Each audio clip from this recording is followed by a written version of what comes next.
Programación de Vladimir Villegas TV es patrocinada por Blue Medical, casa de representación farmacéutica en nuestro país desde el año 2017. Productos como antibióticos, antimicóticos, antihipertensivos, antialérgicos, todos estos productos se pueden conseguir gracias al trabajo y a la calidad de Blue Medical, la cajita azul que cuida de ti, ya lo sabes. Así que toma nota, Blue Medical, la cajita azul que cuida de ti.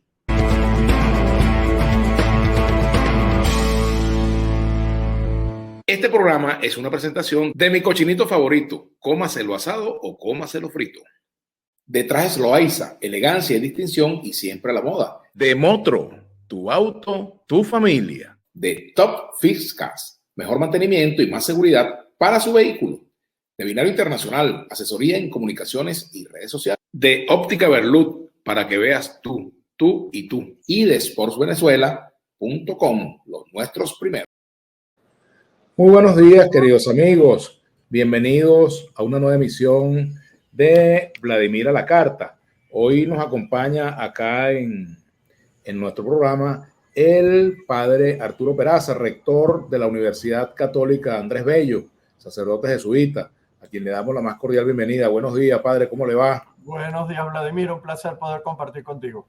Muchas gracias por aceptar la invitación, caramba. Bueno, vamos a ubicarnos un poco en el momento que vive Venezuela, el rol de las universidades en este momento. ¿Cómo ven desde la Universidad Católica el cuadro actual de nuestro país, con toda su complejidad, por supuesto?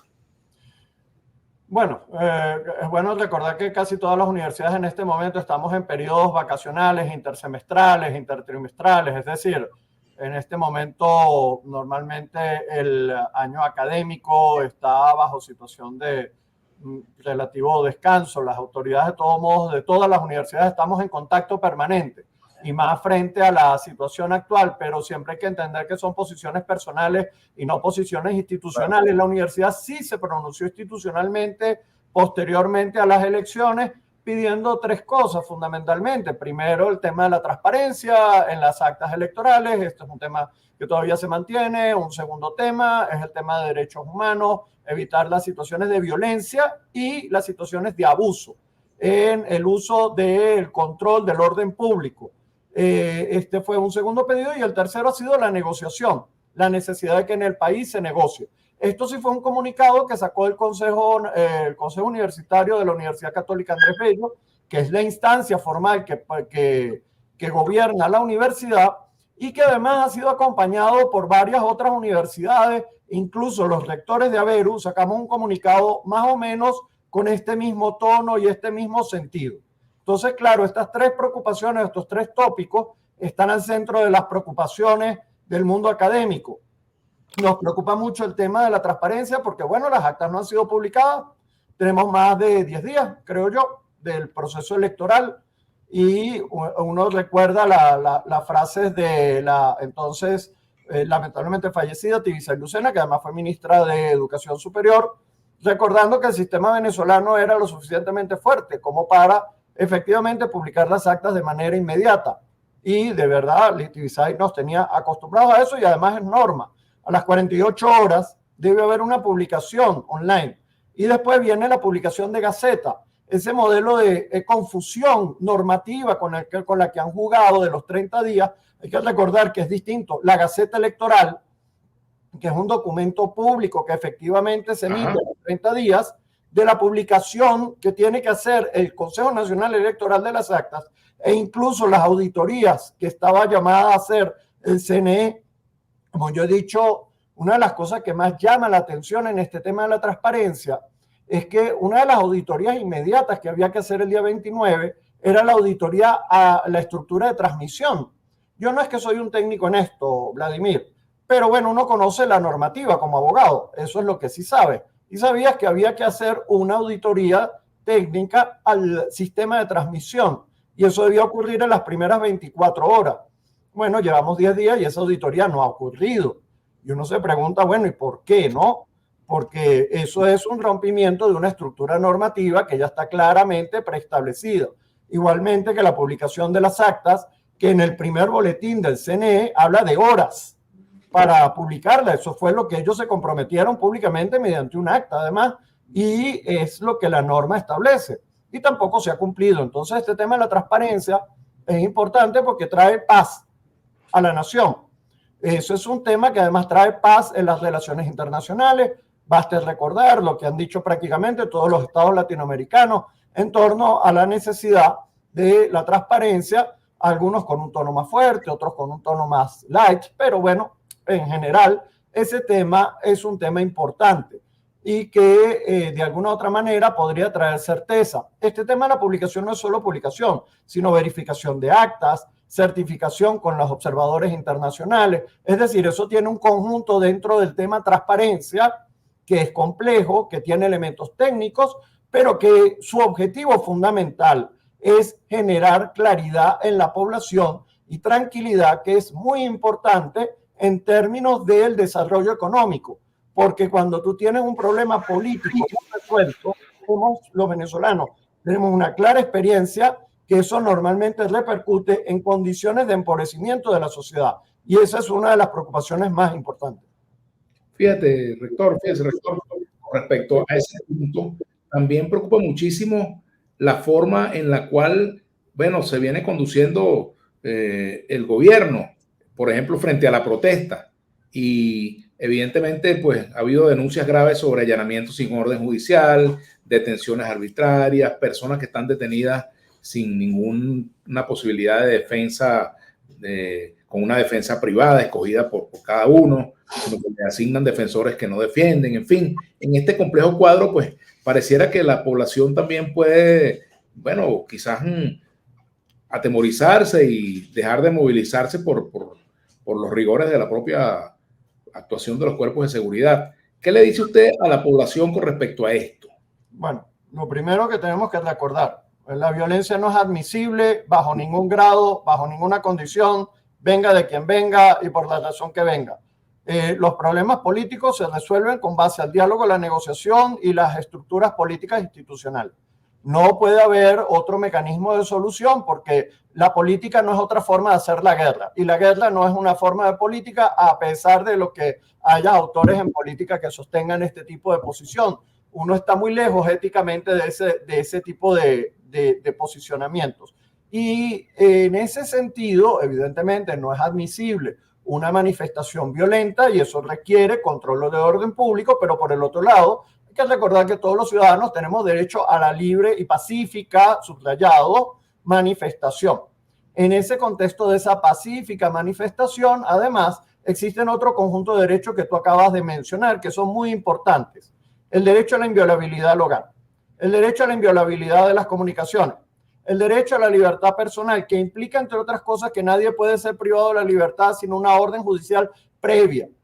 El derecho a que efectivamente yo tengo derecho a la defensa y eso supone que yo elijo a mi defensor. Bueno, todo este conjunto de derechos que están en la Constitución, porque no estoy haciendo más que una mención o un elenco de algunos de los derechos de la Constitución, es muy importante respetarlos, especialmente en situaciones de crisis. Estos son los más importantes derechos. Además, cuando una persona es privada de la libertad, su familia debe tener acceso inmediato a la persona. Recuerdo que eso está expresamente establecido así en la norma constitucional. No estamos creando normas, sino que justamente el respeto a las normas es lo que trae una sensación de que en este país hay reglas y hay orden, pero no puede haber un derecho paralelo que permita cosas como que funcionarios públicos, a través de una operación que llaman tuntún, digan que ellos pueden entrar a las viviendas de las personas sin una orden judicial y privar de la libertad a personas sin que haya también una orden de detención expresamente establecida por un tribunal de la República previamente. Entonces, este tipo de cosas más bien propende a generar lo que llamamos un estado de excepción de hecho y no un estado de excepción de iure, porque los estados de excepción de iure incluso tienen un conjunto de limitaciones. Es verdad que el Estado, si se considera desbordado en materia de orden público, aparece uno de los estados de excepción que llamamos de conmoción interna. Y la conmoción interna podría dar pie a que efectivamente se podrían dar una ampliación de las facultades que tiene la administración pública para controlar el orden público. Pero esa ampliación tiene reglas también. No es a lo que le parezca a cada funcionario como le parezca a cada funcionario, sino que la misma Constitución establece la necesidad de que el Ejecutivo Nacional regule este tipo de situaciones. No estamos en un estado de excepción que yo conozca, luego está rigiendo el Estado de Derecho ordinario. Hay que recordarle a los funcionarios esto, y creo que los altos, digamos, en la televisión y por parte del gobierno nacional hay una alta responsabilidad de, frente a este conjunto de denuncias, tomar un papel activo y recordarle a los funcionarios este conjunto de obligaciones, porque, y especialmente esto cabe para el fiscal general de la República y para el defensor del pueblo, que son dos personas que tienen el especial cometido en esta materia. Entonces es importante promover en los medios un recordatorio en torno al tema de derechos que están establecidos en la Constitución, especialmente en estas situaciones de crisis. Ahora, fíjate, por ejemplo, también está, bueno, la actuación del Tribunal Supremo de Justicia, que ahora ha citado a los distintos candidatos a presentar las actas. Edmundo González Urrutia hoy publicó un comunicado en el cual dice que en ese proceso que se ha abierto ante CJ no se le garantiza el debido proceso, asistiría en una situación de indefensión sobre todo esto. El no acudir al Tribunal Supremo de Justicia es una decisión adecuada desde su punto de vista. Bueno, no es a mí el que me toca juzgar lo que quiera hacer cada uno de los actores. Yo lo que creo fundamentalmente es que el Consejo Nacional Electoral no puede relevar sus funciones constitucionales y entregárselas a otro órgano, así se llame Tribunal Supremo de Justicia, Sala Electoral. La Sala Electoral tiene sus funciones en su momento y normalmente esto significa que una persona que se ve afectada por unos actos emanados del Consejo Nacional Electoral reclama esa afectación ante la Sala Electoral del Tribunal Supremo de Justicia. Pero no puede la Sala Electoral ejercer funciones que son propias de la administración electoral. Y estas funciones no han sido cumplidas. Y dentro de estas funciones, insisto, el tema de la transparencia, publicación de actas, verificación y realización de las auditorías son parte de los elementos que hay que llevar adelante. Entonces, bueno, no es que la Sala Electoral se pueda atribuir funciones normalmente que uno considera que están en otros órganos que es a lo que les corresponde llevar adelante este proceso. Aquí hay una pregunta que hace Blas Pérez que es bien interesante para el rector Peraza. Vladimir, en caliente para el invitado, si María Corina Machado ha dicho que esto es una lucha espiritual del bien contra el mal, ¿la iglesia está de acuerdo? Si es así, ¿por qué ha estado tan pasiva? Porque yo creo que la manipulación religiosa no es una buena idea de ninguno de los lados. O sea, yo hace mucho tiempo, Vladimir, que he estado diciendo que eso de agarrar grupos religiosos, católicos o evangélicos o de cualquier otra confesión de fe para utilizarlos como mediación política ha sido un error de la humanidad a lo largo de la historia. Hemos visto además cómo en otras latitudes el uso del tema religioso para imponer ideologías ha terminado en escenarios fatales y creo que ese no es el escenario. Las convicciones religiosas nos llevan a la fraternidad, al encuentro de la unión, a invitación a la negociación, al encuentro de la fraternidad a pesar de las diferencias. Eso es lo que nos enseña el camino de fe y esa es la lucha que hay que dar y no la calificación del otro y descalificación del otro, cualquiera que sea el modo. Pero esto me llama la atención también respecto a los modos en los cuales a veces el Estado venezolano se refiere a la contraparte, diciéndole fascista y no sé qué, porque tiene unas ideas distintas a las que posee el gobierno. Entonces, eso está mal. La negociación supone un reconocimiento de las dos partes, de la diferencia, de la legitimidad de la diferencia y de la necesidad de un encuentro o puentes de encuentro. En ese sentido, el rol de la iglesia, en este momento, la iglesia está jugando a ese acuerdo. ¿Ha habido alguna gestión de la iglesia que usted sepa hacia el gobierno, hacia la oposición para buscar acercar posiciones o encontrar un punto en el cual se puedan generar condiciones que, bueno, que en primer lugar preserven lo que ha sido la voluntad popular, que es al fin y al cabo el interés último de un proceso electoral, que es que la gente opine y exprese y que su voto se cuente, voto emitido, voto contado y voto registrado? Hoy la presidencia de la Conferencia Episcopal, el día de hoy, 7 de agosto, ahorita en la mañana, acaba de emitir un comunicado. No lo he visto, fíjate tú. Y de nuevo, ¿Qué hace? Digo, no lo voy a leer porque es muy largo y entonces nos consume todo el programa. Digo, no es muy largo, pero es sí, relativamente extenso, ¿no? Pero claro que la conferencia vuelve a llamar al respeto de la voluntad popular, invita a todos a defender la dignidad humana, especialmente el derecho a la vida, integridad y libertad de las personas, rechaza los temas que son de violencia contra los derechos humanos, especialmente la violencia contra manifestaciones pacíficas que pueden darse dentro del país, llama a todos los órganos del Estado a cumplir la Constitución, manifiesta acompañamiento, oración y cercanía a todas las personas que han sufrido de cualquier bando situaciones de pérdida y de pérdidas humanas o de situaciones de dificultad, privación de libertad, heridas, etcétera. Cualquiera de estas circunstancias, y reitera la necesidad de que los venezolanos queremos vivir en paz y en democracia. Entonces, claro que la Iglesia ofrece condiciones para tratar de ayudar a los actores a encontrarse, pero creo que eso también están trabajando otros estados con bastante asertividad, y la Iglesia lo que puede hacer es acompañar ese proceso y ese esfuerzo, cosa que por cierto dijo el responsable del Vaticano en la OEA, diciendo, bueno, nosotros lo que vamos a hacer es acompañar el esfuerzo que están haciendo algunos estados para poder poner de acuerdo a los actores. Claro, por supuesto. Ahora, falta pues que los actores respondan positivamente y puedan abrir espacio a eso, ¿no? A que se... Claro, lo que pasa es que ahí entenderán que no hay manera de sustituir actores, y eso es bueno llamar la atención tanto al uno como al otro, ¿no?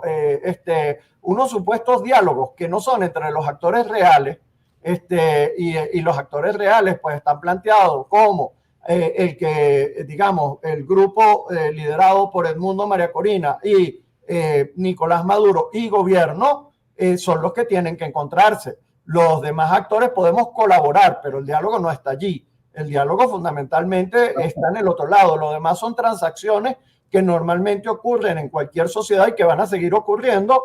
Te pueden llamar a Miraflores o te pueden llamar Bejucal, para poner una zona, y decir, bueno, mire, vamos a hablar, de acuerdo, pero nosotros no somos el actor. Los actores son otros. Y creo que hay que hacer sentir que lo importante es que estos actores se encuentren en la realidad a pesar de la inmensa diferencia. Y yo vuelvo a insistir en una cosa, pero ¿cómo fue posible que la FARC y el gobierno más de derecha que era de Colombia pudieran encontrarse y llegar a una transacción después de 50 años y una cantidad de muertos muy superior a la nuestra? Lo que no está diciendo que lo nuestro está bien. No es una contabilidad de muertos, pero lo de Colombia fue muy grave. Y claro, lograron encontrarse y lograron ir armando algo que va en camino. Nadie está diciendo que es perfecto. Obvio que tiene muchos problemas, pero están caminando y están tratando de caminar. Y lo mismo uno puede decir en Sudáfrica. Consiguieron una manera política que su expresión fue muy particular. Eso que el ganador era el presidente y el perdedor era vicepresidente. Y bueno, allí mantuvieron un gobierno de sostenibilidad y de gestión política. Yo no estoy diciendo que en Venezuela las soluciones de otros son nuestras soluciones, pero que tenemos que crear soluciones viables que integren, porque el problema no es de porcentaje electoral. El porcentaje electoral indica algo, pero no indica toda la realidad política, y tú no puedes desconocer ninguna fuerza. Eso es correcto, eso es correcto. Por aquí me preguntan que por qué yo me empeño en que se repitan las elecciones. No, yo no estoy pidiendo que se repitan las elecciones. Yo simplemente creo que se deben generar mecanismos para que la voluntad popular se exprese. Lo que ocurrió el 28 de julio quede registrado, que se vea. Ahora, si se llega a la conclusión de que el proceso no es auditable por aquí razón, que hackearon, que no sé qué, habrá que encontrar alguna fórmula, pero eso no me corresponde a mí decirlo. Corresponde al análisis de lo que efectivamente ocurre tras lo que está haciendo el Tribunal Supremo de Justicia, pienso yo, rector, ¿no? O sea, bueno, no, y no solamente, sino de nuevo, es una parte de los acuerdos que de pronto los actores pueden ir llegando en la medida en que los facilitadores que hoy en día existen puedan llegar a ese acuerdo, pero yo no sé cuál es el acuerdo. O sea, el acuerdo lo tienen que poner los que están en el proceso. Y creo que hay posibilidades de mediación.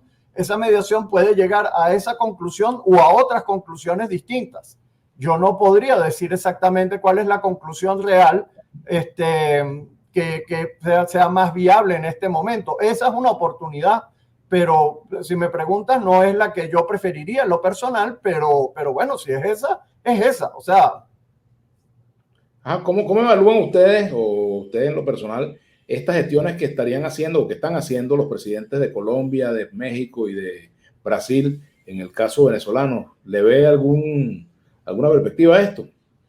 es difícil decirlo. Tú sabes que las negociaciones, además, como hemos experimentado en Venezuela, no necesariamente ocurren en el tiempo que uno quiere y como uno quiere. Uno se puede hacer algunos imaginarios y de pronto esos imaginarios no son los ritmos de tiempo que uno desearía, pero creo que son actores que son creíbles en este momento para las dos partes. Las dos partes han aceptado a esos actores, negociadores, mediadores, facilitadores, no sé qué papel en realidad están jugando, sabes que esas son palabras distintas, pero en definitiva están allí, pueden hablar con ambos actores y ambos actores están escuchándolos, vamos a decirlo así. Entonces eso es mejor que nada, porque lamentablemente entre los actores no hay ningún canal de comunicación. Uno cree que eso es muy importante que hubiera, pero para aquello tenía que ocurrir una cosa que yo puse en un tweet, que era como esa oración cristiana que tenemos nosotros los católicos a María, que decimos antes del parto, en el parto y después del parto. Bueno, antes de las elecciones, en las elecciones y después de las elecciones debió haber ocurrido negociación, pero no ocurrió así. Y lamentablemente un proceso electoral sin un consenso básico de reglas y modos normalmente termina en un crack. Es decir, no es que a mí me sorprende este crack como inesperado, porque esas reglas no están claras debido a que el mismo sistema constitucional e institucional está muy fracturado desde hace mucho tiempo y se necesitaban algunos acuerdos base que venían construyéndose entre México y Barbados, pero que se detuvieron, y eso ya daba una sensación de que la situación podía ser complicada como la que hoy tenemos delante. Aquí dice, el invitado podría decir en qué momento Tibisay Lucena mostraba las actas. Sí, casi de inmediato, que yo recuerdo eran las horas. Solo hablaba de los posibles, de unos supuestos resultados y si la extraña está grave como religiosa. Bueno, se publicaban las actas, se subían las actas. Sí, las actas eran subidas y claro, supuestamente había dos revisiones que yo recuerde. Había unas revisiones que se hacían in situ sobre el 54% de las máquinas. De las actas, sí, de las máquinas. Y después en el CNE se hacía de nuevo una revisión con todos los observadores internacionales, que en general venía un número muy importante hasta el año 2018, que ya empezaron a cambiar, 17, perdón, con la Asamblea Nacional Constituyente, que empezó a cambiar un poco como las reglas del CNE. Hasta esa fecha había una presencia muy importante de control electoral que permitía una sensación de transparencia. Y es muy llamativo porque yo recuerdo el referéndum del año 2004, como el gobierno de Hugo Chávez entonces trató de esmerarse por mostrar la legitimidad y transparencia de ese proceso, cuando tenías a María Corina más bien diciendo que aquellas máquinas eran oscuras y que no daban resultados reales y que ellos tenían los datos de cómo se había manipulado supuestamente, pero ningún actor internacional que hoy en día está diciendo que hay problemas, en aquel momento dijo que había algún problema. Es decir, el Centro Carter avaló lo que ocurrió en el 2004 y en alguna otra invitación, digamos, avaló. Dijo que le parecía que las elecciones dentro de cierto marco eran aceptables. Pues había los actores de la oposición que decían que no. Pero en este caso, pues tú tienes exactamente lo contrario y uno ve hasta una lamentable inversión de modos de comprensión del mismo objeto, que es las máquinas electorales y el proceso de producción de ese resultado. Por cierto que hay un punto y tiene que ver con, bueno, el rol de las redes sociales en todo esto. El presidente Maduro ha dicho que la red WhatsApp se ha convertido en una red en la cual amenazan personas, insultan, interfieren, producen instigación al odio, etcétera, etcétera, etcétera. Eso es como el tema de la teoría del diván o aquello de decían matar al mensajero, pero me gustaría una reflexión suya sobre este punto, ¿no? A ver, yo lo primero que creo es que eso es un discurso distractivo, porque ese no es el problema del país. El problema del país es transparencia, no a la violencia, respeto a los derechos humanos y negociación. Esos son los 4 temas. Los otros temas me parece que este en concreto es un distractivo con el cual no veo ninguna relación de nada, porque la gente simplemente se manifiesta por esa u otra red, de boca a boca o como sea. Pues si está molesta, va a decir que está molesta, pues. La molestia la gente las manifiesta de distintas maneras, algunas inadecuadas, ciertamente, y bueno, quien se manifieste de manera absolutamente inadecuada, hay un Estado de Derecho que propende a establecer algunas limitaciones. Por cierto, que el tema del discurso de odio, que es un tema que uno ha estudiado para tratar de definir, no es cualquier cosa, no es que yo manifieste una molestia con cierto nivel de agresividad, no es un acto particular y tiene unas connotaciones y denotaciones muy serias para poder llegar a la conclusión de que algo es un discurso de odio y que por lo tanto requiere cierto nivel de sanción importante. Y creo que ese concepto ha sido usado de manera vaga en el país y eso atenta contra el derecho a la libertad personal. Yo por eso he sido en lo personal como bastante contrario al modo como los tribunales en general han tratado de manejar esto. También el terrorismo es una palabra que se usa de manera vaga y permite unas situaciones de imputación vagas sobre personas que no están realizando en realidad ninguno de esos actos, porque eso tiene una cualificación y determinación. En situaciones de conflicto, utilizar ambos términos es infeliz porque normalmente tiene una denotación política que puede significar discriminación por razones de ideas políticas y eso es muy peligroso y es una cosa que tendríamos que evitar en un contexto democrático. Invitar entonces a un uso mucho más preciso, mucho más corto. A mí me alarma que el gobierno diga que tiene 2.200 presos. Eso no es una buena noticia, ni para el gobierno ni para nadie. O sea, eso habla muy mal. Yo llamaría más bien la atención a decir, mire, eso es una muy mala noticia y si sigue subiendo, sigue siendo muy mala noticia porque es una agresión a la población venezolana. Lo lógico es que cuando usted priva de la libertad a alguna persona, usted habla de grupos pequeños que están de fuera del marco de la legalidad, porque uno pretende que la mayor cantidad de conductas están dentro de cierto marco de legalidad y especialmente en un modelo democrático significa que yo tengo un nivel importante de tolerancia a la disidencia política. Y esto es parte con lo que hay que trabajar, especialmente si uno es funcionario público. La disidencia, igual que en la academia, es un dato natural y es un dato con el cual uno tiene que vérselas. Por eso cuando tú me preguntabas, ¿hablas a nombre de la universidad? Bueno, el consejo universitario, pero no más, porque lo demás es que en esta universidad, como en cualquier otra, hay disidencia política de cualquier orden, incluso lo que estoy diciendo yo a vistas redes sociales que me han criticado algunas posiciones, cosas que es natural. ¿Cuál es el problema con eso? Pues sí, o sea, hay gente de acuerdo y gente en desacuerdo. ¿A usted le cobra, por ejemplo, el haber promovido el diálogo, creer que tiene que haber negociación, entendimiento? Creo que hay gente que ha entendido mal y otra gente que no está de acuerdo.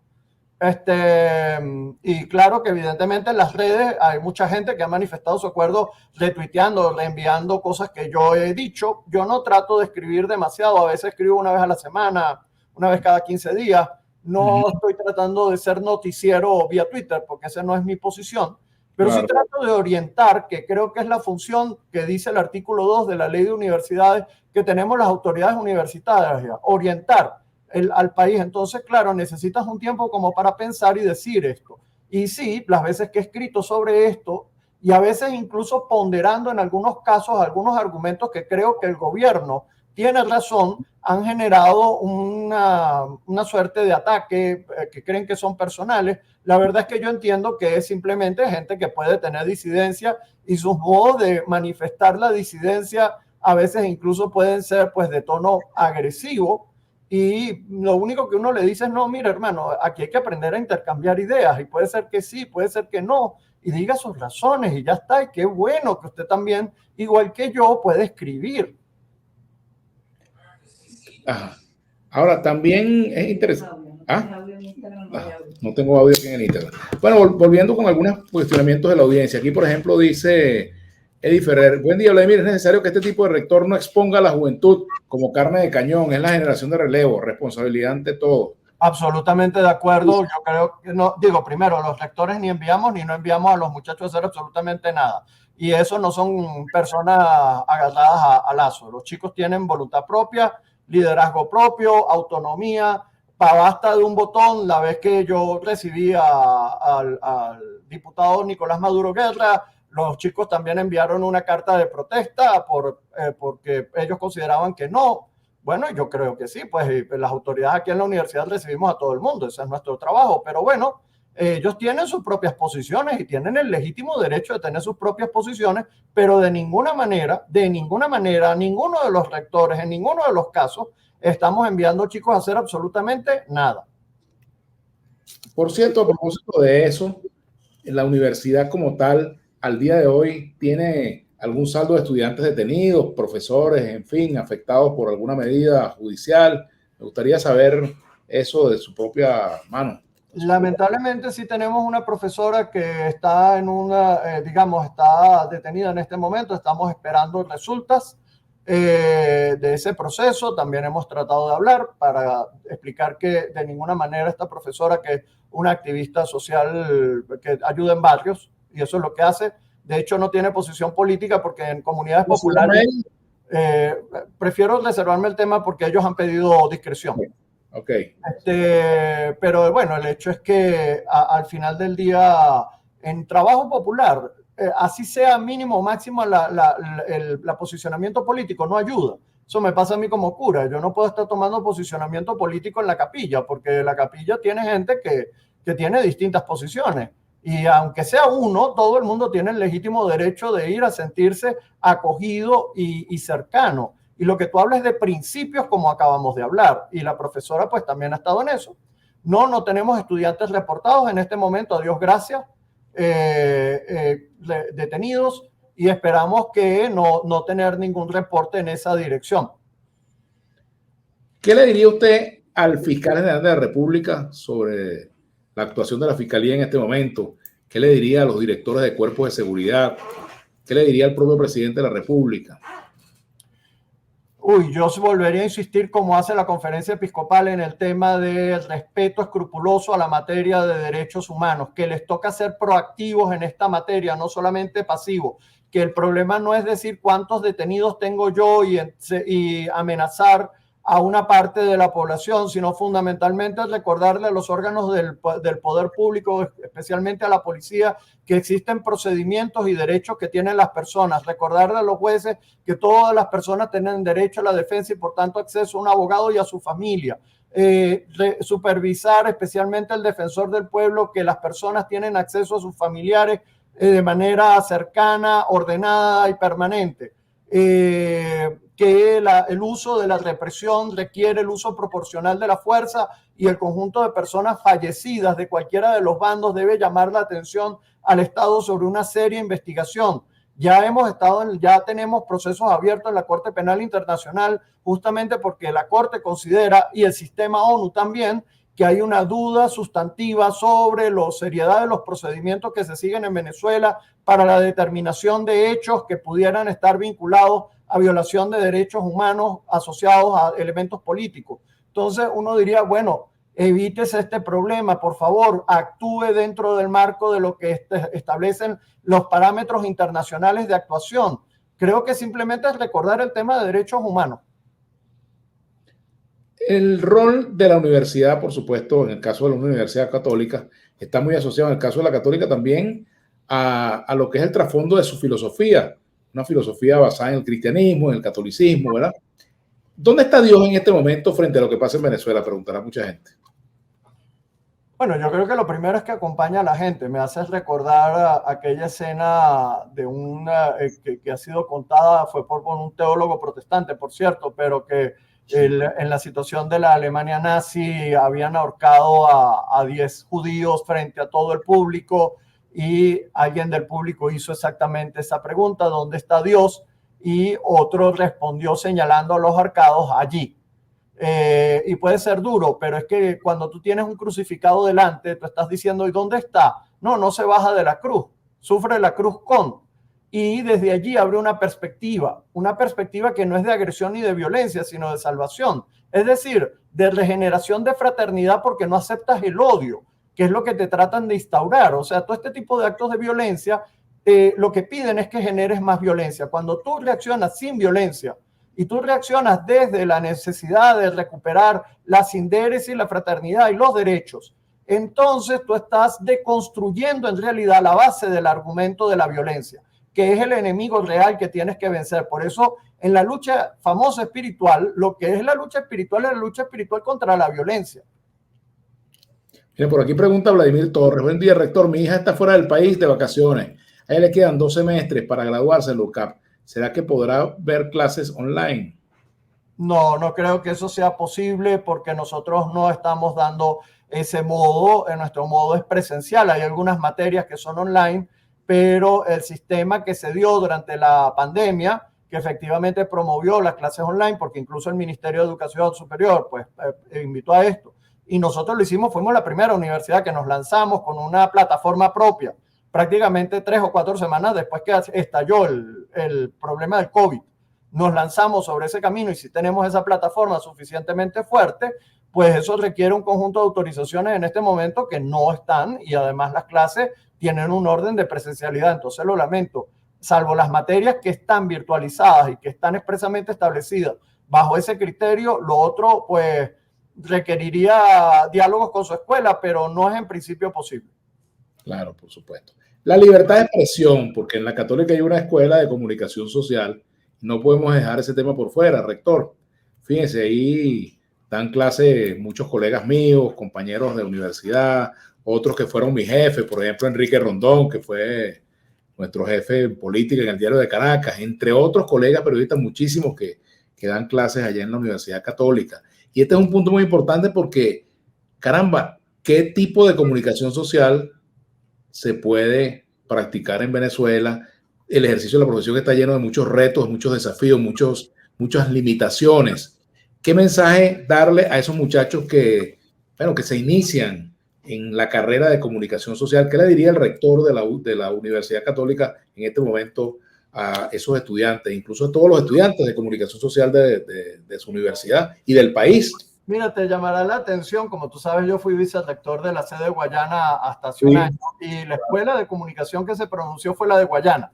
Y yo invitaría a que vean las redes de la Escuela de Comunicación Social de la UCAP Guayana, porque la escuela, como un todo, se pronunció, yo creo que de manera muy asertiva, sobre este tema de la libertad de expresión, protección a los periodistas y la necesidad de mantener la información. Igual les publicó a los chicos de las escuelas como una guía de, bueno, cómo cuidar la información, cómo hacer curaduría de la información de tal manera que fuera creíble, que tuviera los rasgos de seriedad y certificación que requiere una información para ser publicada. Es decir, hizo un trabajo muy interesante en la escuela que yo valoro mucho, y especialmente viniendo desde el interior y no necesariamente solo desde Caracas. Caracas no es la única que gobierna la realidad, no, será un defensor a ultranza de la gente del interior. Pero bueno, independientemente a esto, yo sí creo que los periodistas lamentablemente están expuestos en una situación de conflicto. Lo están en varias sociedades, lamentablemente esto no es solamente de Venezuela, lo están en varias sociedades,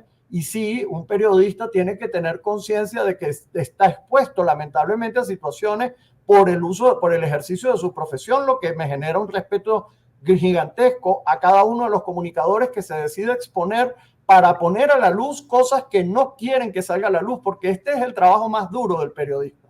Lo que los entes de poder quieren que salga a la luz, no es difícil que salga a la luz. Lo que es complicado es cuando un periodista se empecina en sacar a la luz cosas que normalmente otros quieren encubrir de alguna manera. Y este trabajo comporta unos riesgos muy importantes que generan admiración, pero son los que construyen democracia y construyen Estado de Derecho.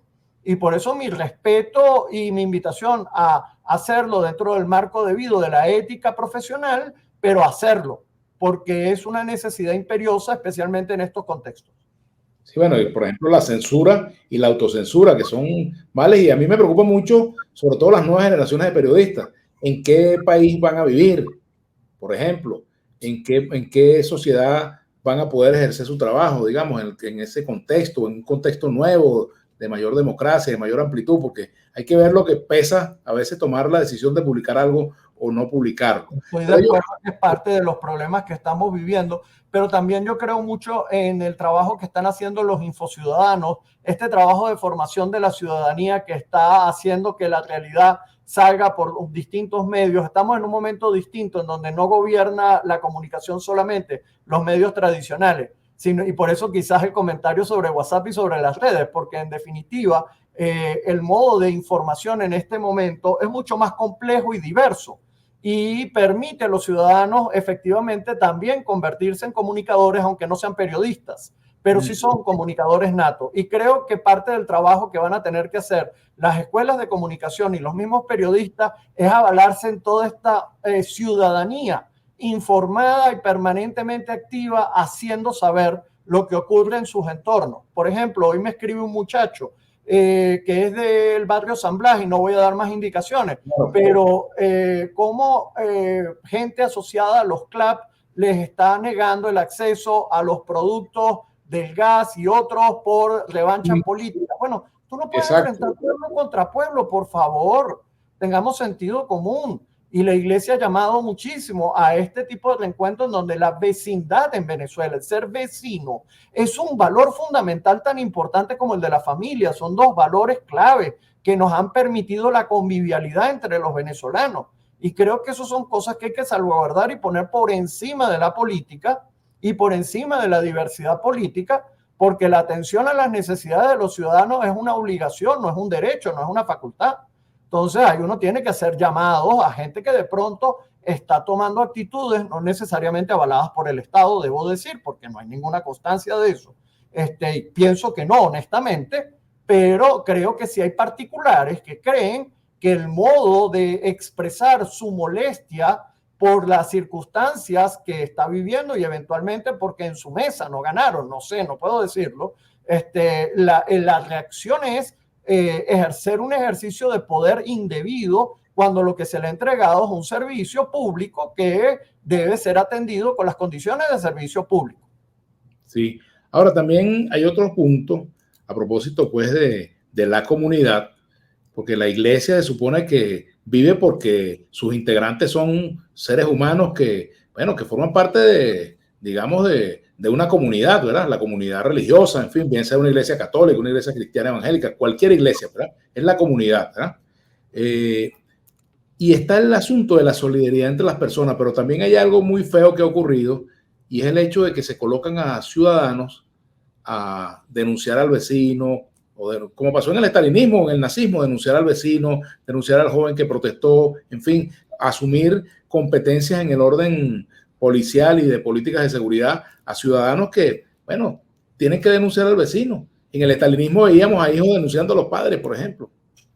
Sí, aquí me voy a tirar una piedra al propio techo, Vladimir. Eso era lo que hacía la Inquisición. También, por supuesto. Cosa tan terrible en la historia de la iglesia que eso se promovió y se buscó, y de verdad es de las páginas negras de la iglesia católica, y me estoy tirando piedra primero a mi propio techo, ¿ah? ¿Por qué? Porque creo que hay que señalar que no, que esa conducta es un horror, y que hay que sacarla, porque además en nuestras comunidades populares el tema del sapo es una cosa terrible. Dejas rayado a la persona que haya hecho, porque la comunidad se entera, en el barrio todos sabemos todo. Como tú dices, uno está en el pueblo, está en la comunidad. En el barrio todo se habla, todo se sabe, todo se dice. Y también el barrio siempre ha sido un mecanismo de protección de los suyos, incluso del que se porta mal, cosa que uno no desea tantas veces, pero es así, el barrio es protector. Y es una naturaleza de convivialidad y convecindad. Entonces, claro, eso de yo salir a estar diciendo cosas, eso es muy contrario a la naturaleza de nuestras comunidades.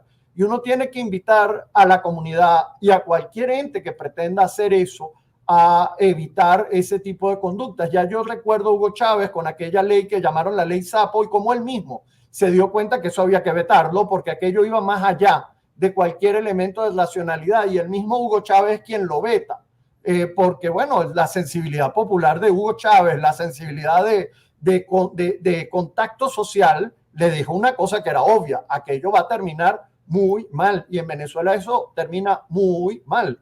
Entonces uno desaconseja este tipo de actitudes y de conductas en toda la extensión de la palabra, porque genera odios que pueden perdurar más allá del problema político, y no queremos este tipo de problemas. Sí, a lo mejor hay gente que el lunes va y denuncia a un vecino y el domingo va a la iglesia como si nada, ¿no? Y no confiesa ese pecado. Bueno, pero y eso es lo de menos. Para mí el problema es el rompimiento de las relaciones vecindarias. O sea, Claro, sí.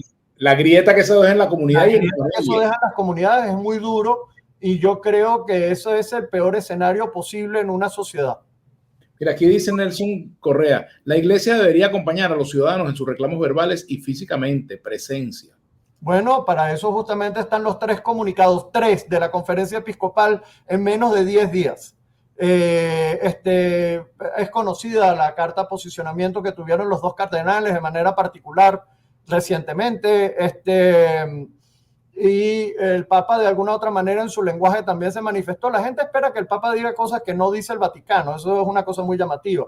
Cada vez que me dice que el Papa debería decir, yo digo, mira hermano, busque a Juan Pablo II y busque qué fue lo que hizo en Cuba. No hizo nada. O sea, es un lenguaje que se sobreentienden cosas de preocupación del Papa sin que llegue a ser agresivo para el Estado. El Vaticano nunca es agresivo contra los estados o gobiernos, sino que tiene un lenguaje diplomático que está enervado en miles de años de historia y tradición que hacen que tenga esos modos de hacer las cosas, pero sin manifestado preocupación.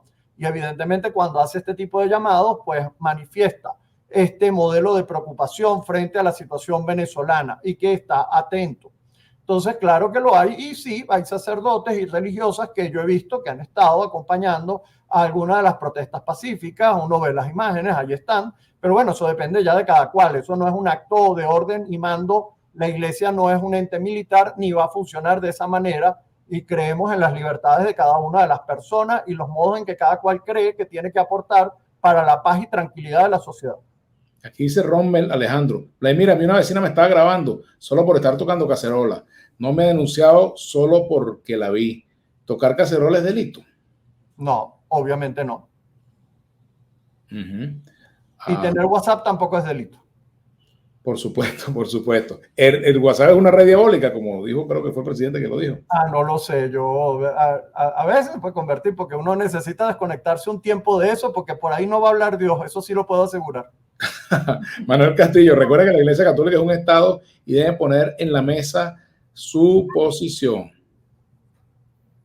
Bueno, ya la Iglesia juega como elemento negociador y en eso se parece mucho al modelo, por ejemplo, como Suiza, que también ha intentado facilitar procesos. Entonces, igual que le pasa a México o a Brasil en este momento, que toman una posición más abierta para poder ayudar a los elementos de negociación. La Iglesia tradicionalmente ha sido una instancia de facilitación y negociación. No entender esa tradición de la Iglesia es no entender cuál es el modo de posicionamiento de la Iglesia. Hay gente que cuestiona el tono del mensaje del Papa Francisco y bueno, y lo comparan precisamente con Juan Pablo II, como usted muy bien lo ha dicho, y dice Vitas Michael, bueno, en comparativa con Juan Pablo hay una gran diferencia. Bueno, es cuestión de gusto también y de tono. A mí que me busque la frase en donde atacó a Pinochet, a mí que me busque la frase donde atacó a Stroessner, a mí que me busque la frase donde atacó a Fidel, a mí que me busque la frase en donde atacó al régimen polaco. Jamás. Tenía gestos, que es distinto. Y esos gestos son justamente los mismos que tiene Juan Pablo cuando recibe, Francisco cuando recibe y cuando dice. Pero el Vaticano jamás se enfrenta verbalmente a nadie. Claro, por supuesto. Dice aquí un mensaje por aquí. Bueno, me pregunta por Luis Vicente León. Yo no sé, no, tengo días que no hablo con él. El problema de Venezuela es las actas verdaderas que las presenta el CNE. Padre Peraza, en estos momentos, ¿cómo se siente la iglesia de acuerdo a la represión del gobierno? ¿Ustedes están preparados en el caso de que los persigan? Douglas Pérez. Bueno, la Compañía de Jesús ha recibido persecución desde toda su historia y basta recordar que Carlos III nos expulsó de todos sus reinos, también lo hizo el rey de Portugal, estamos hablando del siglo XVIII. Es decir, la Compañía de Jesús ha tenido problemas. Es llamativo cómo en El Salvador lamentablemente murieron aquellos 9 compañeros por defender justamente la necesidad de diálogo en un contexto de guerra, o en Nicaragua ahorita votaron a los compañeros de la UCA. Y estamos hablando de...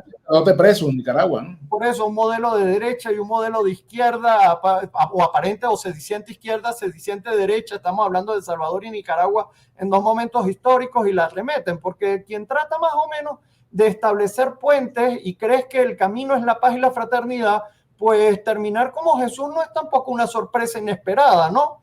Ya bien lo dijo Jesús, el que me sigue pues sepa para dónde va, ¿no? Uno no desearía no es que uno anda buscando eso, estamos buscando la paz y el entendimiento y el diálogo, y eso es lo que vamos a seguir buscando todo el tiempo, así le guste o no le guste, a quien le guste o no le guste, pero yo creo que esa es la misión que nos ha encomendado el Señor, buscar el camino de reconciliación desde la verdad, nota, y la verdad es un tema muy importante. Sí, por cierto que vale la pena recordar también a Monseñor Romero, ¿no? Con Así esa es. frase que pasó a la historia: en nombre de Dios, les ordeno, les exijo, les pido que cese la represión. Creo que es una frase, bueno, fue pocos días antes de que lo mataran, ¿no? Así es, pero eso fue frente a un gobierno de derecha, particularmente dicho. Por eso el autoritarismo versus los modelos de respeto a derechos y democracia es el verdadero cribaje, es decir, ahí es donde está la fractura, porque el problema no es entre modelos democráticos en donde puede haber divisiones de opiniones, sino cuando el modelo se vuelve autoritario y genera situaciones de violencia. Entonces allí es en donde tenemos un problema. Aquí dice Cochicho, dice: no comparen a Juan Pablo II con el Papa Francisco. Todos sabemos que los sacerdotes jesuitas son socialistas. Que me disculpes el sacerdote Arturo Peraza. Los conocemos de hace años. Con Juan Pablo II el socialismo se cayó. Bueno, digamos, chévere, que es una opinión que quiere que le diga.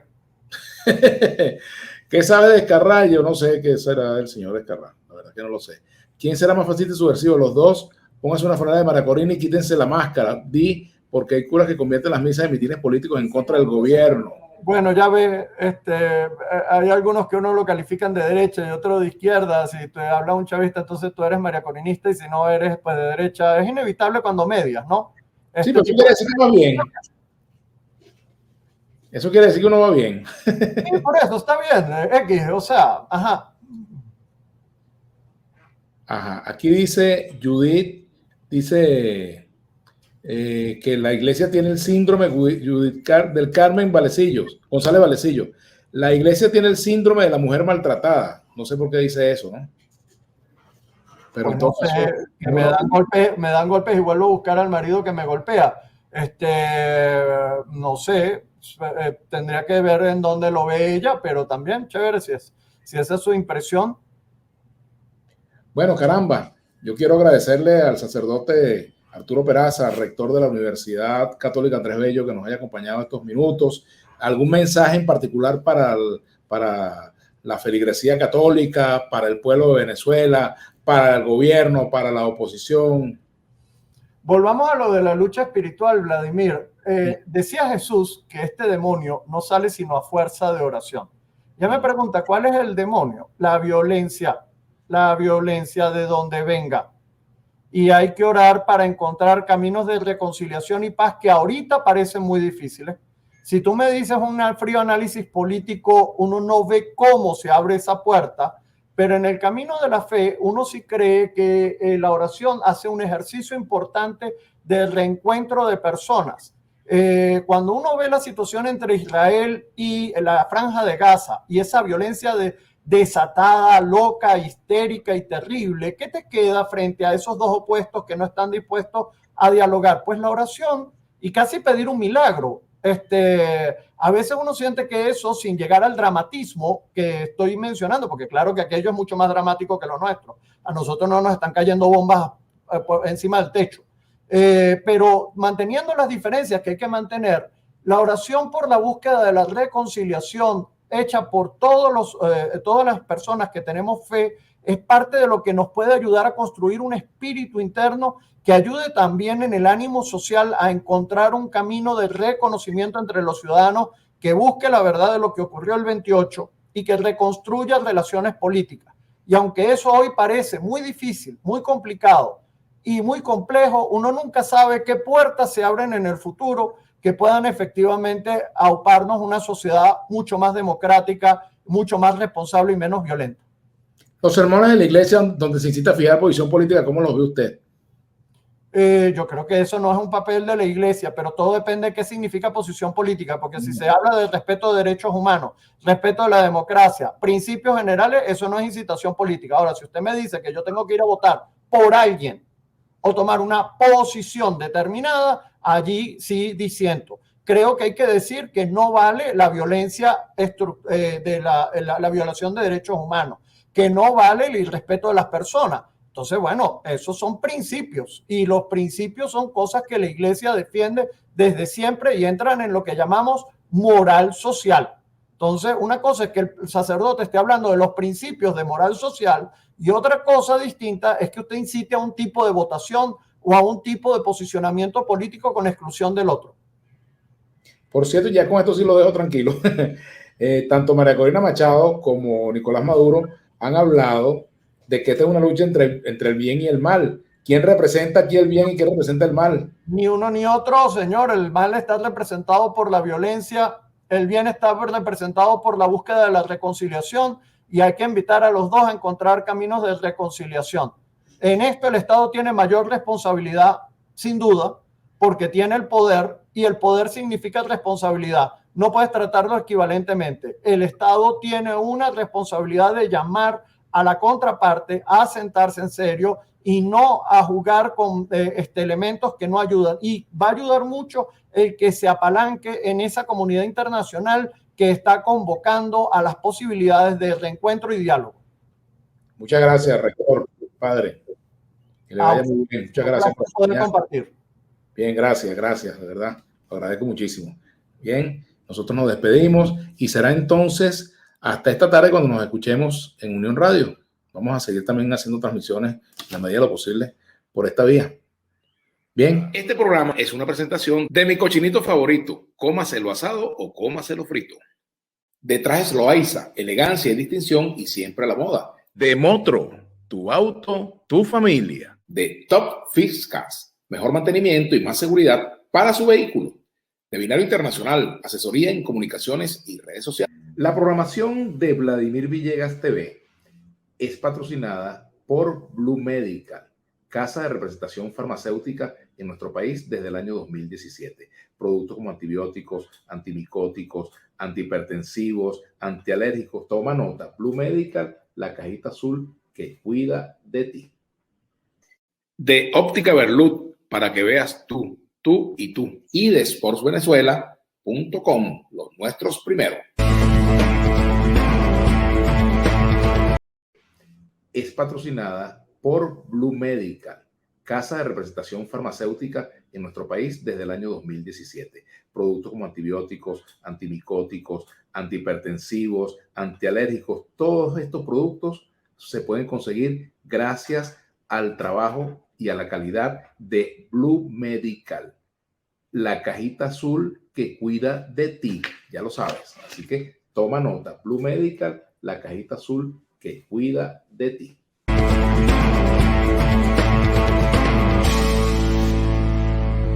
Este programa es una presentación de mi cochinito favorito, cómaselo asado o cómaselo frito.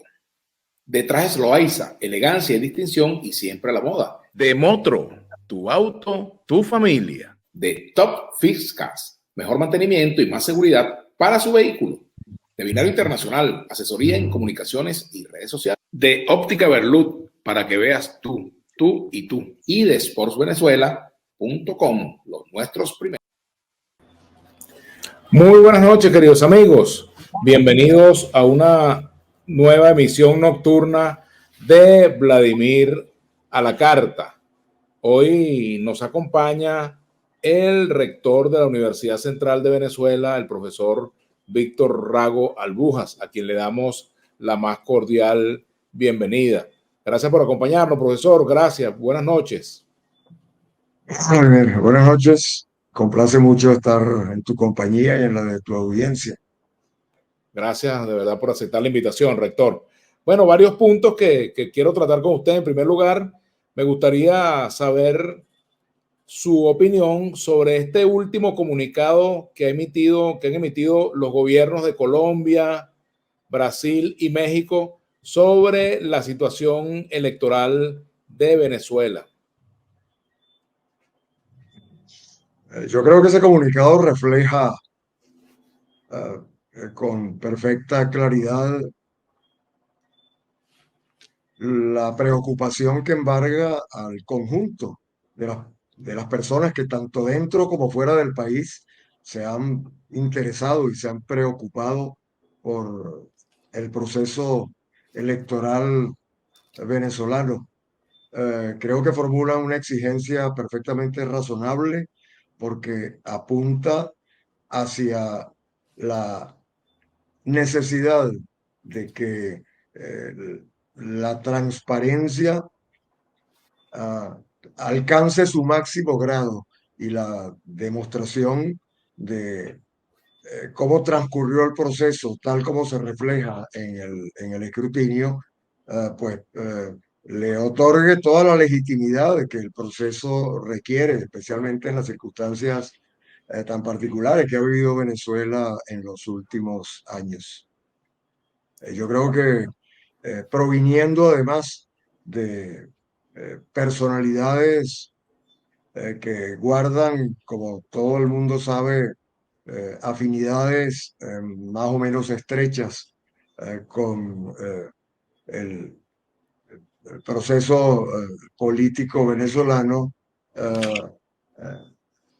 eh, adquiere todavía mayor significación y valor y mayor sentido de la oportunidad de esa exigencia de que los resultados se exhiban transparentemente, que el Consejo Nacional Electoral lo haga y definitivamente se aclaren las circunstancias que todavía despiertan dudas razonables, como se ha dicho, y reservas en amplios sectores de la comunidad nacional y también en el extranjero. ¿Cree usted que el gobierno del presidente Nicolás Maduro pueda hacer caso de esos planteamientos o por el contrario se corre el riesgo de un choque diplomático también con estos países que son, como usted bien lo dice, relativamente afines pues al gobierno del presidente Nicolás Maduro? A mí me parece que sería muy conveniente para el gobierno prestarle la debida atención a la solicitud que formulan los presidentes de esos tres países latinoamericanos.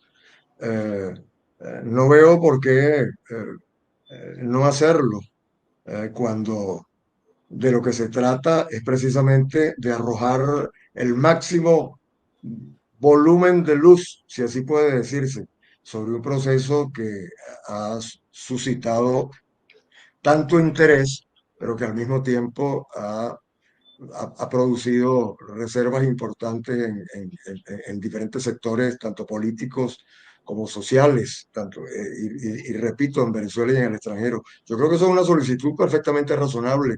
Al gobierno le convendría mucho tomarla en cuenta, porque aquí estamos frente a la necesidad de la demostración documental de los resultados. Por supuesto. Ahora, también el Consejo Universitario de la UCB se pronunció. ¿Encuentra usted similitud entre las posturas de la UCB y de los mandatarios? A ver, el Consejo Universitario produjo una declaración pública el martes de la semana pasada, creo que era 30 o 31, no, a ver por aquí, Sí, 30, parte el 30. martes 30. El martes Exacto. 30 sesionó en forma extraordinaria el Consejo Universitario de la UCB y emitió esa declaración pública, aquí la tengo a la vista, por cierto. eh, en ella, aparte de comenzar haciendo el reconocimiento que unánimemente se ha hecho a la participación masiva, pacífica, cívica, a la demostración de civismo que dio la ciudadanía venezolana, hacen una serie de consideraciones encaminadas a procurar alcanzar condiciones que aseguren la preservación de la paz en el país y la convivencia de los venezolanos. Y el punto nodal, el punto neurálgico, diríamos, allí es precisamente que los resultados puedan mostrarse de manera incontrovertible, que no quede duda alguna acerca de esos resultados y que además de ser necesarias verificaciones adicionales, como las auditorías o como la propia verificación ciudadana, etcétera, con veeduría internacional y de organizaciones calificadas, pues es algo que está además previsto en la legislación venezolana. Yo no veo por qué razón eso no pueda hacerse y contribuiría decisivamente a despejar las dudas que han ensombrecido el proceso electoral en los días que siguieron al día del acto de la votación. Ahora, rector, ¿cómo evaluaría usted la actuación del gobierno en este momento? ¿Cómo evalúa la actuación del gobierno, la actuación de los cuerpos de seguridad del Estado, la actuación del Consejo Nacional Electoral, por ejemplo? A mí me parece que la actuación del Consejo Nacional Electoral ha sido incompleta. El Consejo Nacional Electoral debería perfeccionar su propia actuación en tanto que poder público para la materia electoral, eh, haciendo las cosas que todavía no ha hecho y que le han sido en diversos tonos y desde prácticamente todas partes eh, le han solicitado, digamos, instituciones de toda índole y la propia ciudadanía venezolana.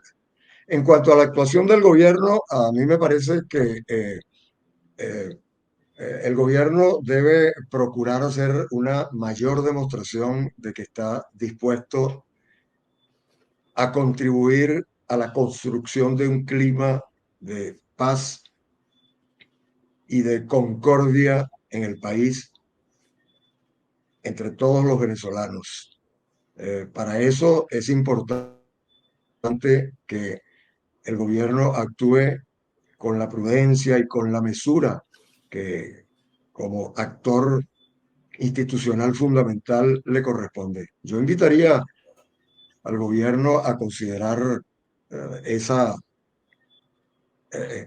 la actuación en esos términos. Me parece que ha habido excesos en la actuación policial, en la actuación de los cuerpos de seguridad, e independientemente de que en alguna circunstancia u otra hayan podido producirse algunos excesos o algunos desafueros en las manifestaciones, casi todas espontáneas de la población venezolana, corresponde al gobierno eh, actuar aún en esos casos con el comedimiento y la prudencia necesaria eh, eh, para que allí donde la paz haya experimentado alguna perturbación pueda ser recuperada debidamente.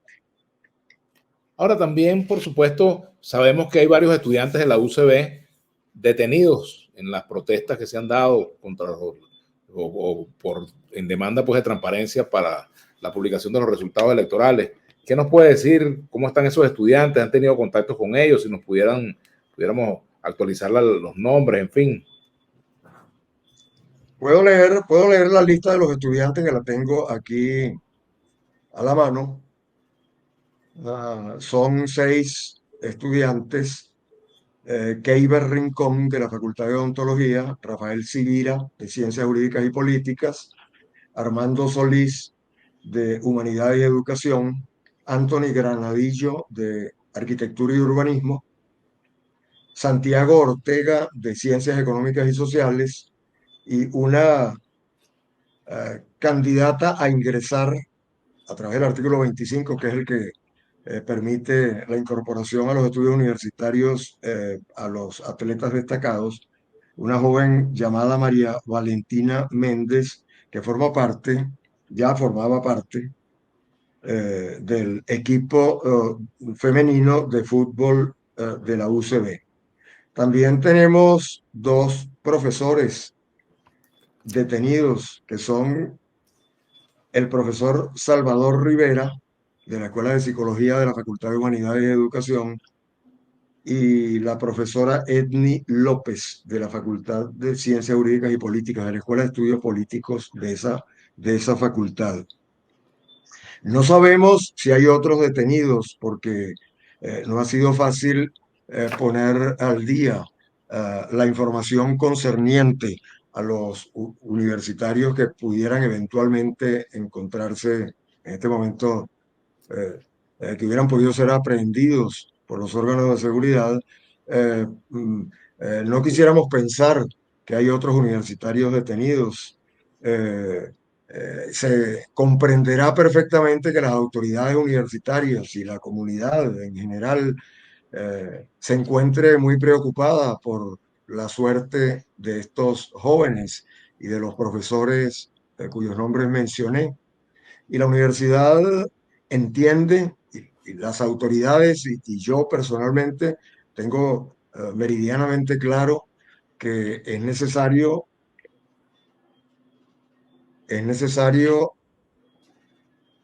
auxiliarlos del mejor y más eficiente modo posible. Nosotros estamos procurando obtener toda la información necesaria para saber en qué circunstancias fueron detenidas estas personas. Desde luego, nos interesa mucho saberlo.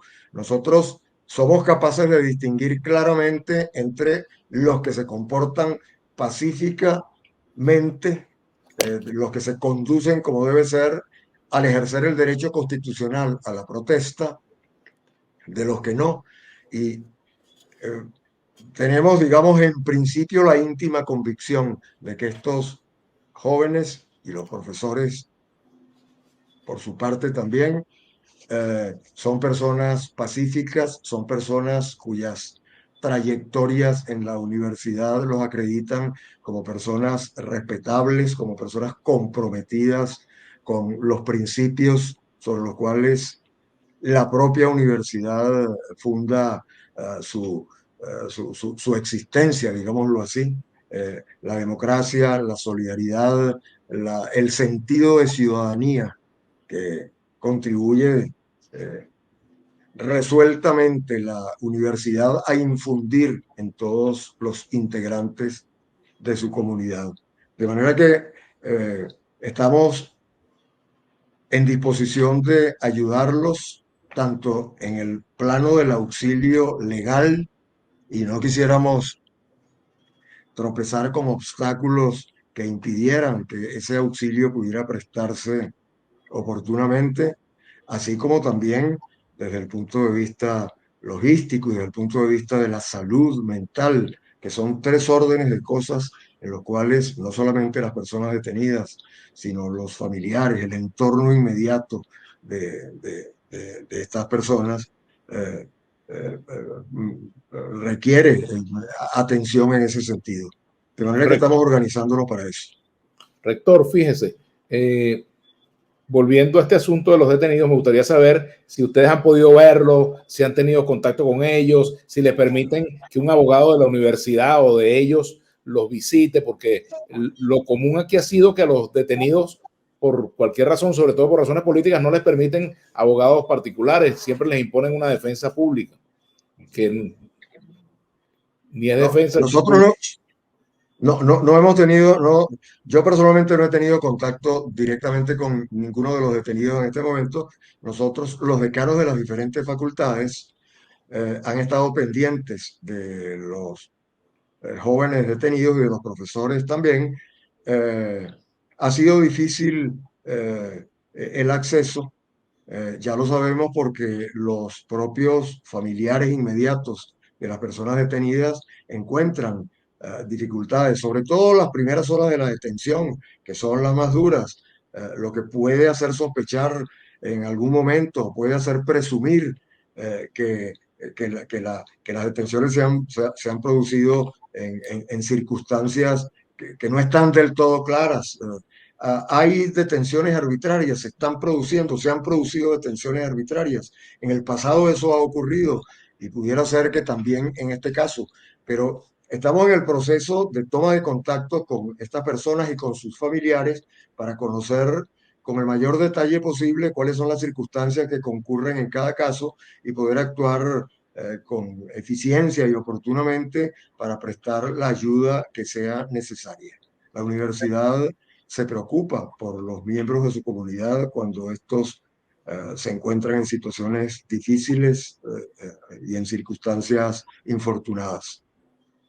Rector Víctor Rago, fíjese, el gobierno acaba de anunciar que va a ordenar la salida de la red social X o X de circulación durante 10 días para que ellos presenten sus recaudos.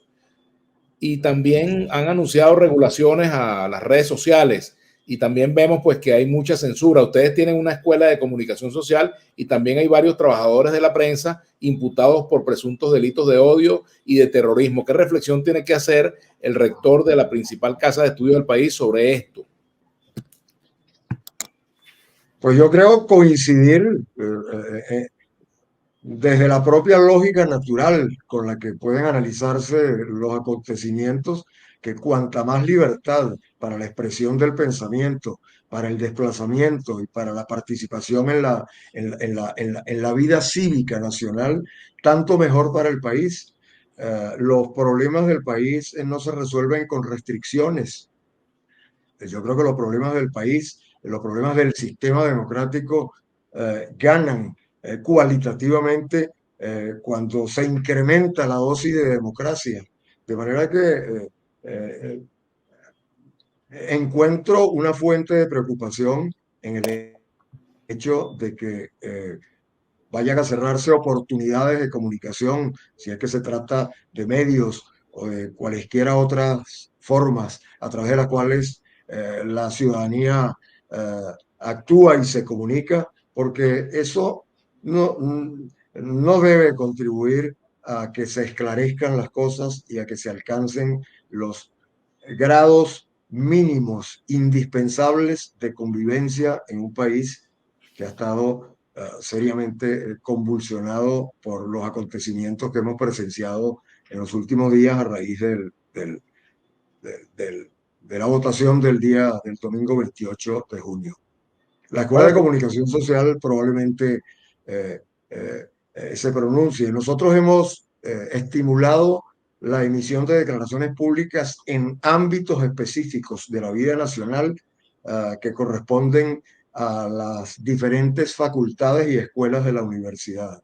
Aquí se trata de estimular, de incentivar y de facilitar la participación de las personas en los procesos de la vida nacional, porque es así a través del debate, a través del aporte de ideas, a través del intercambio libre, como pueden buscarse los consensos necesarios. Es sumamente importante entender que más allá de las diferencias naturales en conglomerados heterogéneos como son cualquiera de las sociedades modernas, para que la sociedad eh, alcance los niveles deseables de concordia y de convivencia y de funcionalidad, es necesario que se negocien consensos. El consenso es un concepto muy importante porque hace concurrir a las personas a la confrontación con sus semejantes a partir de la convicción que lo son también, y ese contraste no puede ser sino beneficioso para la vida.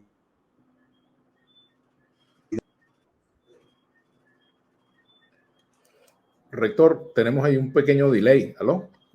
No sé si me puede seguir escuchando. Ah, creo que se borró la imagen. Con el debido de respeto al invitado, hasta que no tengan la soga al cuello, no creo que Creo que te perdí rector. un poquito porque no te estoy Sí, sí. viendo. Ahora sí. ¿Me escucha? ¿Me escucha? Ahora sí. Ahora sí, sí, oigo bien. Perfecto. Sí, perfecto. Así es. Ahora, rector, fíjese, con respecto a este asunto de la libertad de expresión, de los derechos humanos, ¿cuál es el juicio que usted hace sobre el comportamiento de las instituciones distintas al Poder Ejecutivo, la Fiscalía General de la República, la Defensoría del Pueblo, por ejemplo, la Asamblea Nacional?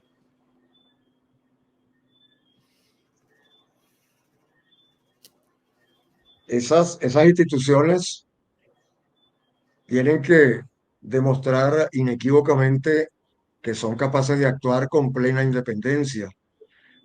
La clave del funcionamiento del sistema democrático se basa precisamente en la existencia de pesos y contrapesos.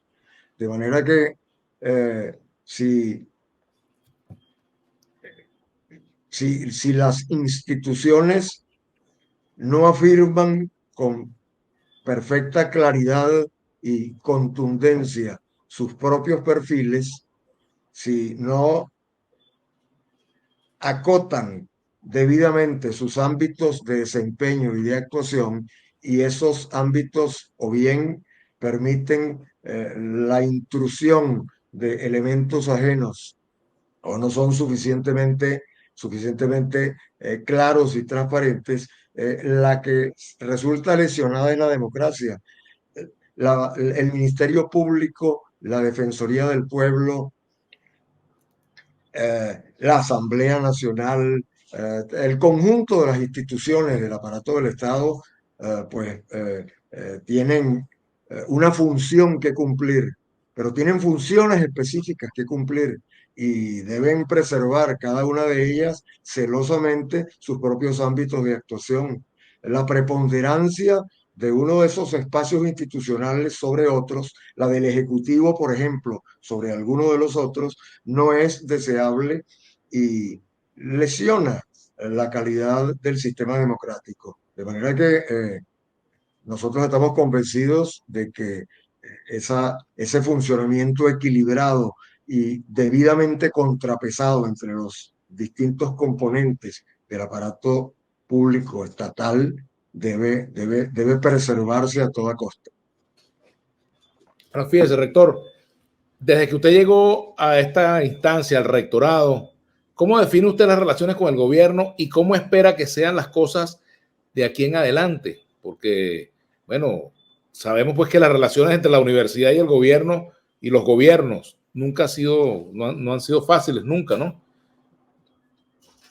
Y particularmente... No han sido relaciones fáciles, pero han sido relaciones, pero hay que reconocer que son relaciones necesarias. Es verdad, también en el pasado hubo tirantes en las relaciones de las universidades con el gobierno. Muchas veces por motivos políticos, se creaban situaciones conflictivas entre los gobiernos en ejercicio y las universidades, especialmente las del sistema público nacional. Nosotros hemos dicho desde el principio que las relaciones con el gobierno son relaciones necesarias, con todas las agencias gubernamentales que tengan en una forma u otra que ver con la vida de la institución académica.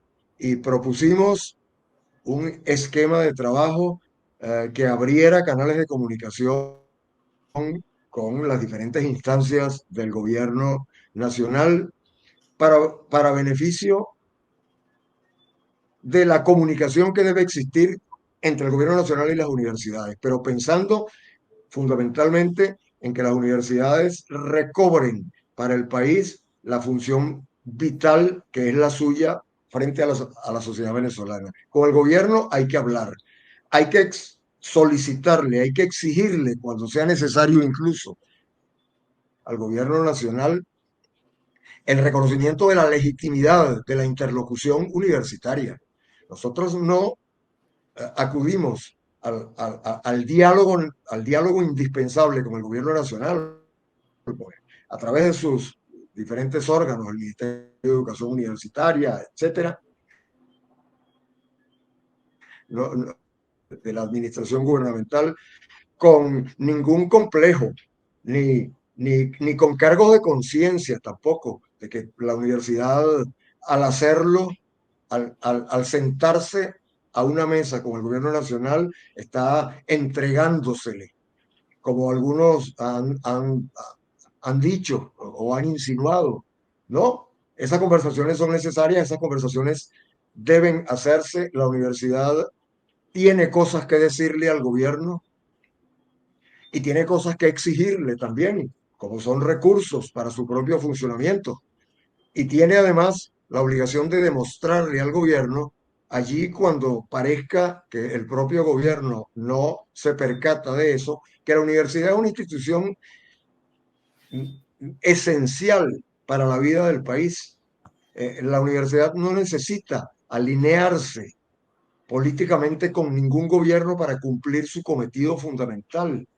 La universidad es la universidad como institución es una comunidad cuyo servicio es el de la sociedad.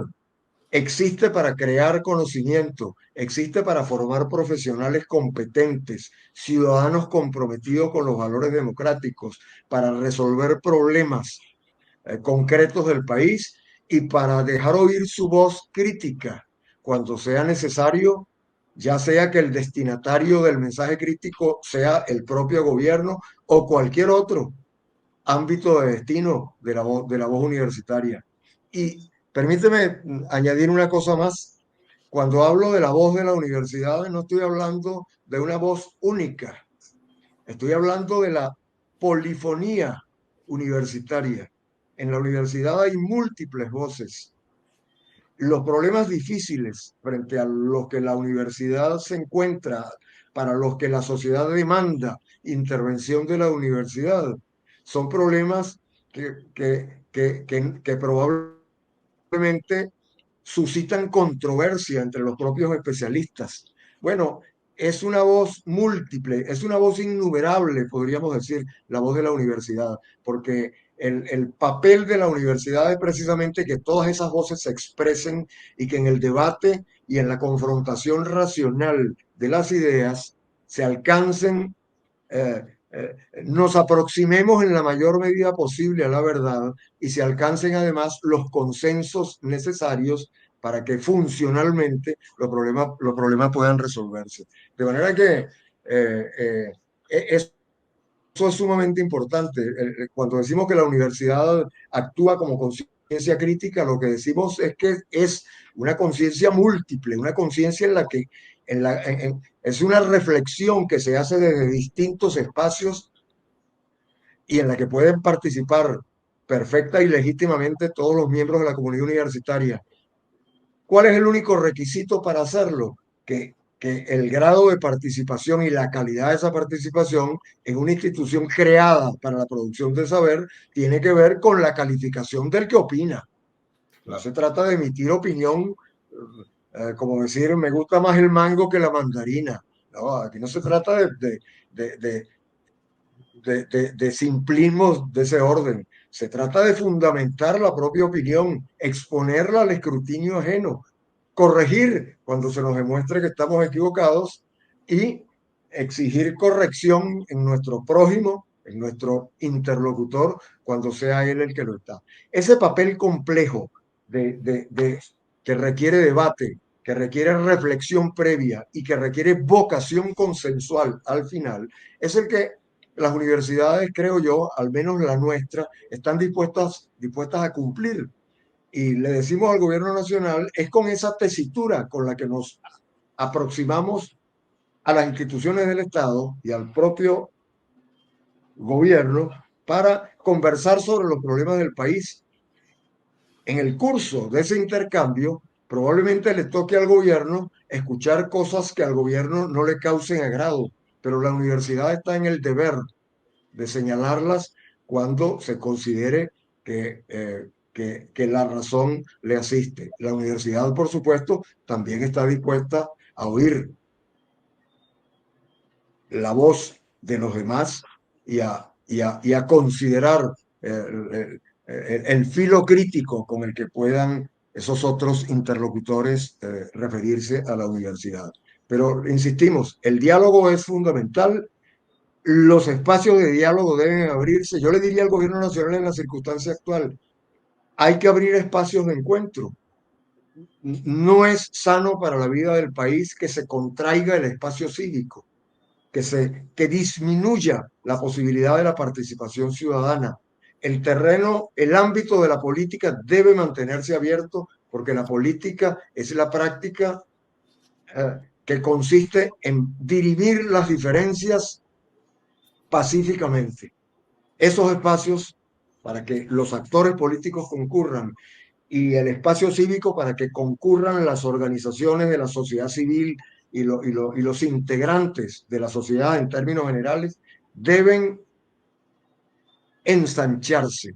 Y es bueno que el gobierno lo entienda de esa manera, creo yo, porque allí radica una posibilidad real de encontrar acuerdos urgentes e indispensables para encaminar al país hacia la concordia y la convivencia y la paz, en cuya preservación la universidad tiene toda su energía intelectual comprometida.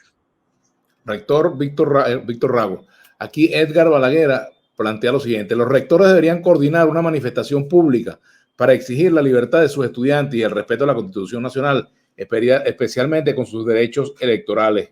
¿Qué le parece esa idea?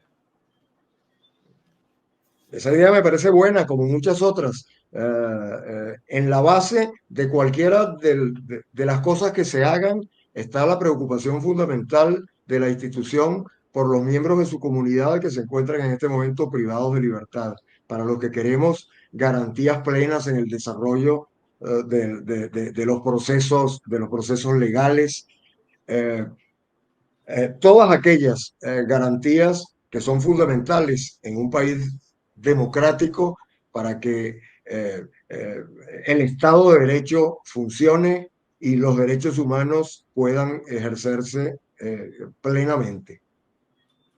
O sea, aquí dice Efraín Antonio Aparicio, o sea, que no se persigue el periodismo. Bueno, yo pienso que sí, hemos visto eso. Y dice aquí William José Salazar, lo que dice el rector es cierto, pero en un país democrático, en Venezuela eso no sucede. Creo que el esfuerzo de la ciudadanía debe encaminarse a la consecución de cotas crecientes de democracia.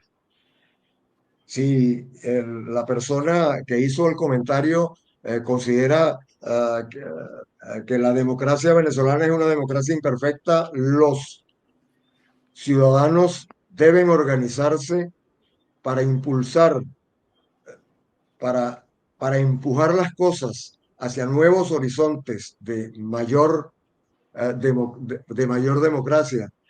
Yo creo que en diferentes oportunidades, yo creo que la democracia, que es un proyecto en permanente curso de realización, corre ciertamente riesgos casi constantemente. La democracia es un sistema, es un delicado equilibrio de componentes eh, eh, digamos, cuya articulación no puede descuidarse porque se corre el riesgo de que se fracturen las bases de la vida de la sociedad. Eh,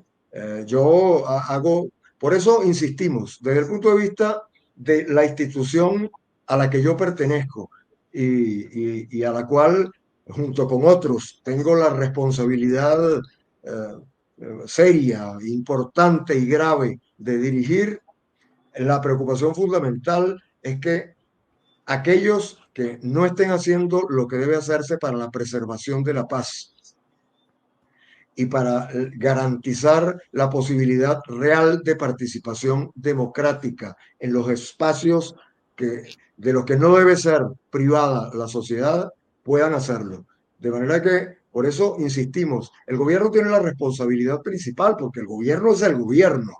El gobierno le incumbe una responsabilidad esencial en todo esto. El gobierno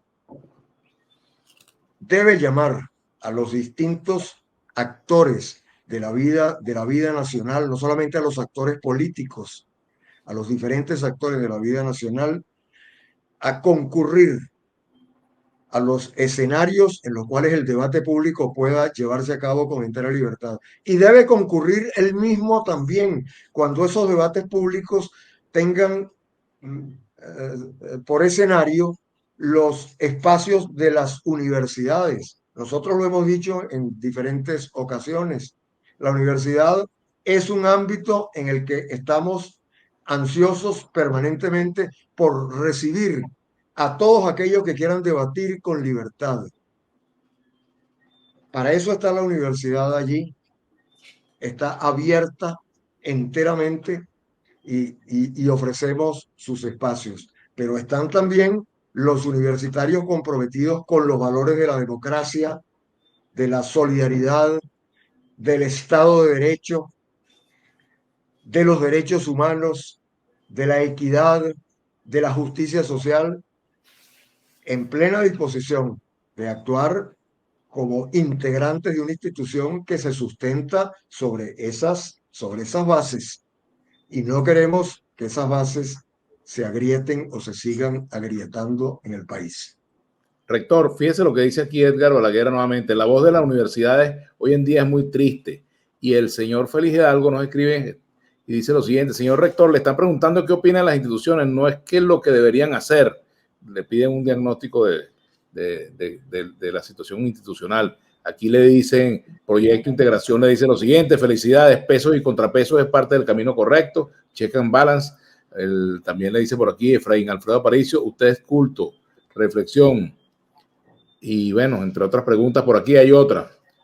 Vladimir, por favor, pregunta al rector si un egresado de la UCB para la actualidad sale totalmente apto para incorporarse al mercado laboral y en qué campos. Honestamente, por favor, rector, gracias. Bueno, hay muchos comentarios. Es difícil. Hay una cosa importante que distinguir, que es la voz, que son las ideas de la persona, las ideas del individuo, y la medida en que el individuo que ocupa una determinada posición o que habla desde un lugar de enunciación determinado, pongamos por caso el rectorado, representa a la propia institución. Conviene distinguir esas cosas porque yo tengo mis propias ideas y me cuidaría mucho de confundir mis propias ideas eh, con lo que piensa la universidad como institución, porque ya lo he dicho, la universidad es plural, es el reino de lo múltiple en esforzada convivencia. Yo creo que el papel de la universidad es observar las cosas que en el país no funcionan bien y contribuir a mejorarlas a través de la crítica y a través de la movilización de sus propias capacidades. Fortalecer las cosas que desde la universidad puedan hacerse para construir un país más próspero y más feliz que el que tenemos en este momento. Es verdad, no estamos en la situación ideal, distamos enormemente de semejante estado y creo que la situación de pesos y contrapesos en las instituciones del Estado está alejada en este momento de lo que yo creo que debería ser la aspiración ideal. En Aquí dice, cuanto a la preparación que reciben los universitarios, los que se forman en la universidad, eh, eh, tenemos por un lado los testimonios de los que se desempeñan con éxito en sus campos profesionales, tanto dentro como fuera del país, donde es frecuente oír elogios acerca de las capacidades profesionales de los venezolanos que se encuentran en el exterior, que han tenido que marcharse del país. Pero hay que ver también eso con ojo crítico. Nosotros sabemos que la universidad es una institución que padece una crisis también profunda, lo que no es necesariamente malo ni debe ser observado con pesimismo. La universidad debe repensarse, la universidad debe recobrar el sentido fundamental que la vincula a su propia memoria histórica, pero al mismo tiempo debe transformarse para cumplir como debidamente, como debe ser, su propio papel en el mundo contemporáneo, en particular en lo que tiene que ver con la formación de los profesionales. Sí, la universidad necesita cambios importantes. Venimos de un periodo largo de inercia institucional y las nuevas autoridades están empeñadas en promover transformaciones y en formular políticas que permitan que la universidad se enriquezca, que se restablezca la atmósfera intelectual que es la suya y que la universidad experimente la renovación y los cambios que el mundo contemporáneo exige. No para que la universidad se adapte pasivamente al mundo en el que operan fuerzas mucho más poderosas que las propias universidades. No, para que la universidad concurra a los escenarios del debate público, que las universidades modernas deben hacerlo tanto nacional como internacionalmente en este momento. Una universidad no puede estar atada al terruño nacional exclusivamente. Una universidad debe tener la capacidad de responder a las demandas del propio país, así como a las demandas del mundo contemporáneo, de la sociedad del conocimiento, de la sociedad global de hoy, porque los problemas frente a los cuales está la humanidad no pueden serle ajenos a la universidad en nombre de los problemas locales que sean objeto de demanda para las universidades en cada sitio específico. Bueno, nosotros sabemos que puede haber deficiencias, retrasos en la formación profesional en algunos ámbitos, en parte porque la universidad funciona en condiciones de enorme privación material. Para mantener a la universidad funcionando, los universitarios hacen un sacrificio extremo. Todos los que van a estudiar allí y los que trabajan en la universidad, el cuerpo académico de la universidad, desprovisto de salarios con los cuales pueda vivir, lleva a cabo una actividad concreta, un compromiso con la institución y con el país, a pesar de que las condiciones en que debe desenvolverse son extremadamente precarias. De manera que a la universidad, es verdad, podemos criticarle algunas cosas, pero al mismo tiempo es preciso reconocerle otras.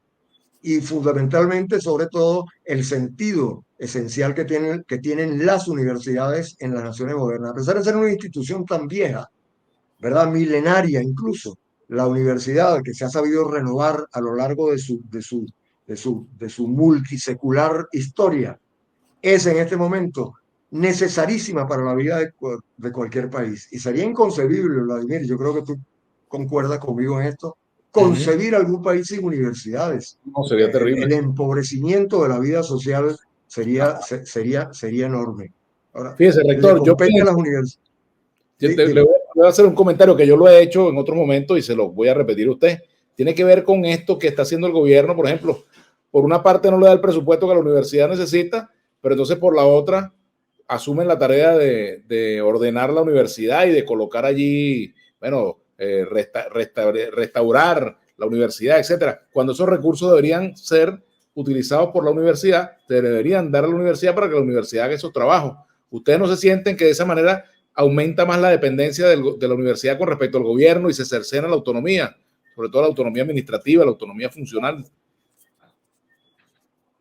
Claro, ciertamente es así, porque el propósito de la universidad debe ser mantener una relación respetuosa con el Estado, ¿verdad? Es decir, como institución de la órbita o del ámbito estatal, es natural que la universidad mantenga una relación fluida y funcional con el gobierno que le toque administrar el Estado en un momento determinado.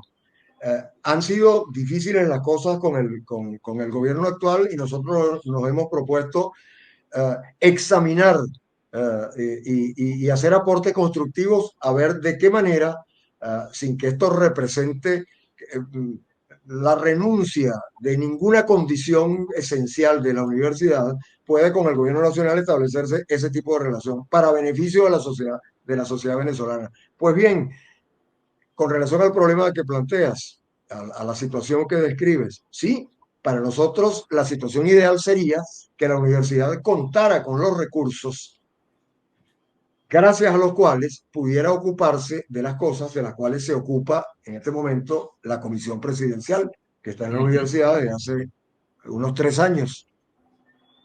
Así debería ser. El mecanismo existe. Hay un gestor de sitio que es el Consejo de Preservación y Desarrollo de la UCB, para gestionar todo lo relativo a la condición de patrimonio mundial que alcanzó la universidad con la declaratoria de UNESCO en el año 2020. Sin embargo, la precariedad presupuestaria sostenida a lo largo de mucho tiempo condujo a un deterioro espantoso de la universidad, tanto desde el punto de vista material, de la planta física, de los jardines, de los espacios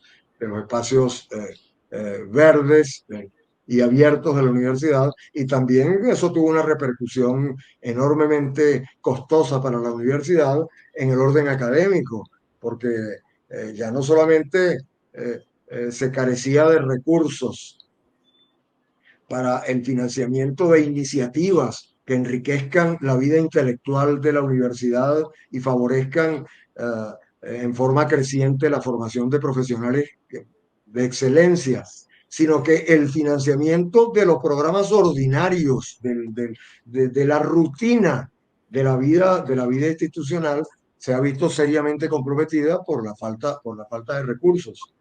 Nosotros hemos dicho al gobierno nacional que aduce que carece de recursos en el volumen en que serían necesarios para la universidad, que nosotros estamos conscientes de que la universidad, que nosotros aspiramos a que la universidad alcance un grado de solvencia financiera razonable y que le permita romper el estado patológico de dependencia del presupuesto fiscal. Ese es un desafío frente al cual está la universidad y es tarea de los que la conducen en este momento y de la propia comunidad universitaria en su conjunto, especialmente del sector académico de la universidad, pero de la comunidad toda, desarrollar las iniciativas, dotar a la universidad de las pericias institucionales.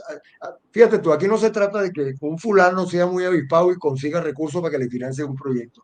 Aquí se trata de que la institución diseñe las políticas que le permitan concurrir a los lugares en los cuales existen los recursos para, uh,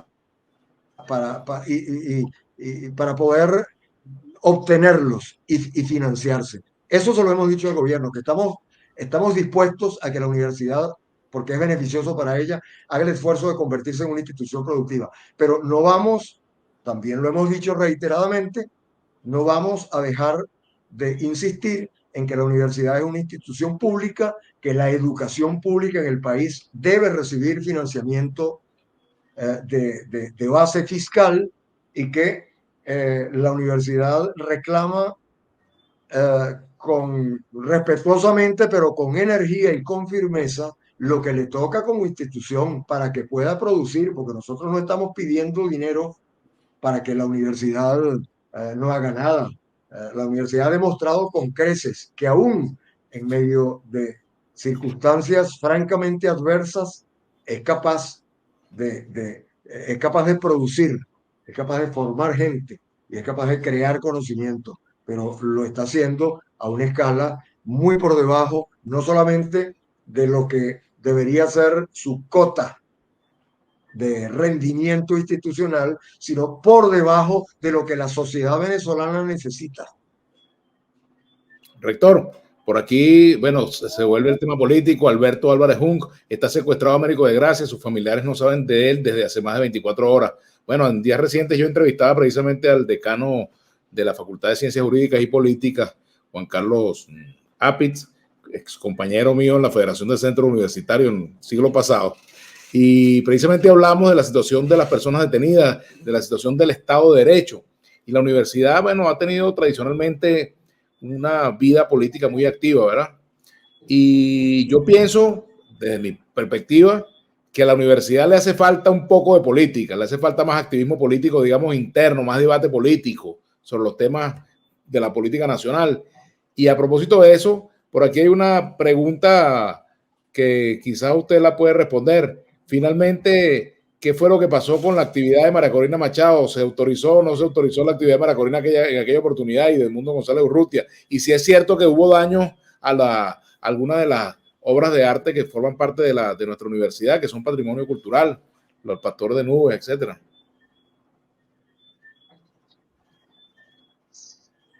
No, con esa actividad no se produjeron daños. Hubo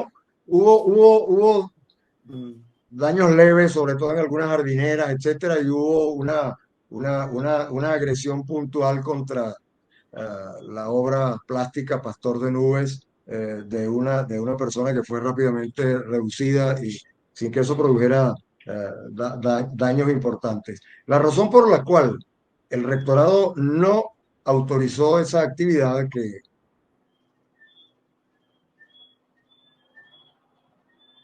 a la postre era porque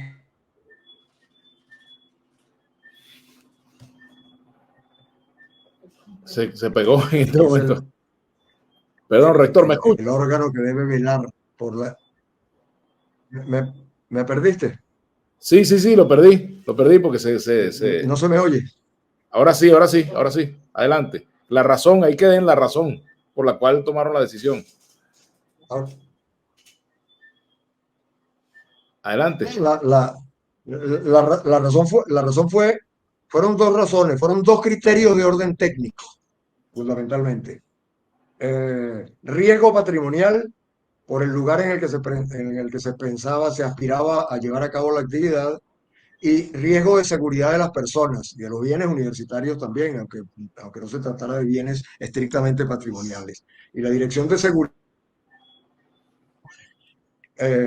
opinaron que en las condiciones en las que estaba formulada la solicitud no era conveniente la realización de esa actividad.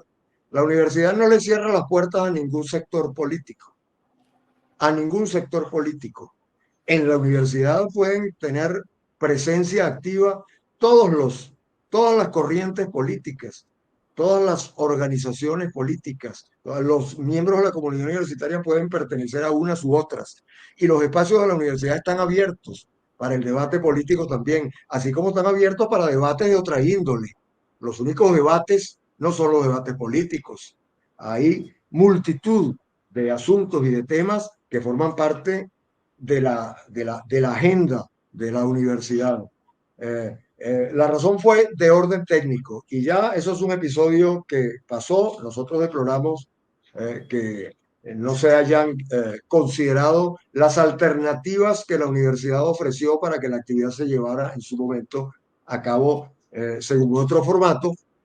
Pero bueno, ya eso pasó y es una lección importante de la cual pueden extraerse algunas enseñanzas, tanto las autoridades como la propia comunidad universitaria y los amigos de la universidad que la visitan, que vienen los que vienen de afuera a la universidad también deben extraer de esa experiencia las lecciones convenientes. Bueno, rector, le agradezco muchísimo que nos haya acompañado esta noche acá en Vladimir la Carta. Quiero volver a invitar no solamente a este espacio, sino también a la radio, para que compartamos con nuestra audiencia sobre distintos temas igualmente, ¿no? Como lo hemos hecho en el día de hoy. Un mensaje para el país en este momento. ¿Cree que la UCB puede colaborar, por ejemplo, con la verificación de las actas? Le pregunto. ¿Hay equipos técnicos Pues de la universidad que pueden ayudar en eso? Claro que sí, por supuesto. Si la universidad fuera requerida para un peritaje o para una experticia de orden técnico, para una actuación técnica como esa, la universidad tiene grandes especialistas, tiene equipos completos de gente que podría hacerlo. Y la universidad además, quiero subrayar también este aspecto de la oferta universitaria. La universidad tiene la mejor disposición de contribuir a facilitar todo aquello que convenga para la reconciliación de los venezolanos, para el fortalecimiento del Estado de Derecho, para la reconstrucción del Estado de Derecho allí donde se constate que ha sufrido alguna lesión y poner al servicio del país en esta coyuntura particular la disposición de las autoridades y de los miembros de la comunidad universitaria para todo aquello que pueda ser de utilidad para preservar la paz, que es un bien inapreciable en cualquier sociedad. Le agradezco mucho que nos haya acompañado, rector Víctor Rago, profesor de nuestra querida Universidad Central de Venezuela. Gracias por acompañarnos. Que tenga muy buenas noches. Igualmente, Oliver, fue un gusto estar contigo. Bien, muchas gracias, queridos amigos. Nos vemos pronto y bueno, mañana nos escuchamos otra vez en Unión Radio. Así que bueno, seguimos en contacto, como siempre. No se olviden de suscribirse en mi canal de YouTube, Vladimir Villegas TV, seguirme a través de mis distintas redes sociales, Vladimir Villegas TV, también en X, también en Facebook y por supuesto en Instagram. Y bueno, ojalá que ese anuncio sobre Twitter se quede en el anuncio y que no tengamos ninguna restricción en materia de redes sociales, en materia de libertad de expresión, que se pongan en libertad los presos políticos en general en Venezuela y sobre todo a todas estas personas que han participado o que han expresado su rechazo pues a a la falta de transparencia en los resultados electorales, porque es un derecho de los ciudadanos que las autoridades electorales cumplan con su responsabilidad. En tal sentido, saludo finalmente pues el comunicado que han emitido estos tres países, los cancilleres de Colombia, o los gobiernos, mejor dicho, de Colombia, de México y de Brasil, con respecto a la situación político-electoral de Venezuela, su llamado pues a que el Consejo Nacional Electoral asuma las responsabilidades que le señala la ley, que se publiquen los resultados de forma transparente y, bueno, por supuesto también que se respeten los derechos humanos. Así que, bueno, que la pasen muy bien, buenas noches, hasta la próxima. Este programa es una presentación de mi cochinito favorito, cómaselo asado o cómaselo frito. De Trajes Loaiza, elegancia y distinción y siempre a la moda. De Motro, tu auto, tu familia. De Top Fix Cars, mejor mantenimiento y más seguridad para su vehículo. De Binario Internacional, asesoría en comunicaciones y redes sociales. La programación de Vladimir Villegas TV es patrocinada por Blue Medical, casa de representación farmacéutica en nuestro país desde el año 2017. Productos como antibióticos, antimicóticos, antihipertensivos, antialérgicos. Toma nota, Blue Medical, la cajita azul que cuida de ti. De Óptica Berlut, para que veas tú y tú. Y de sportsvenezuela.com, los nuestros primero.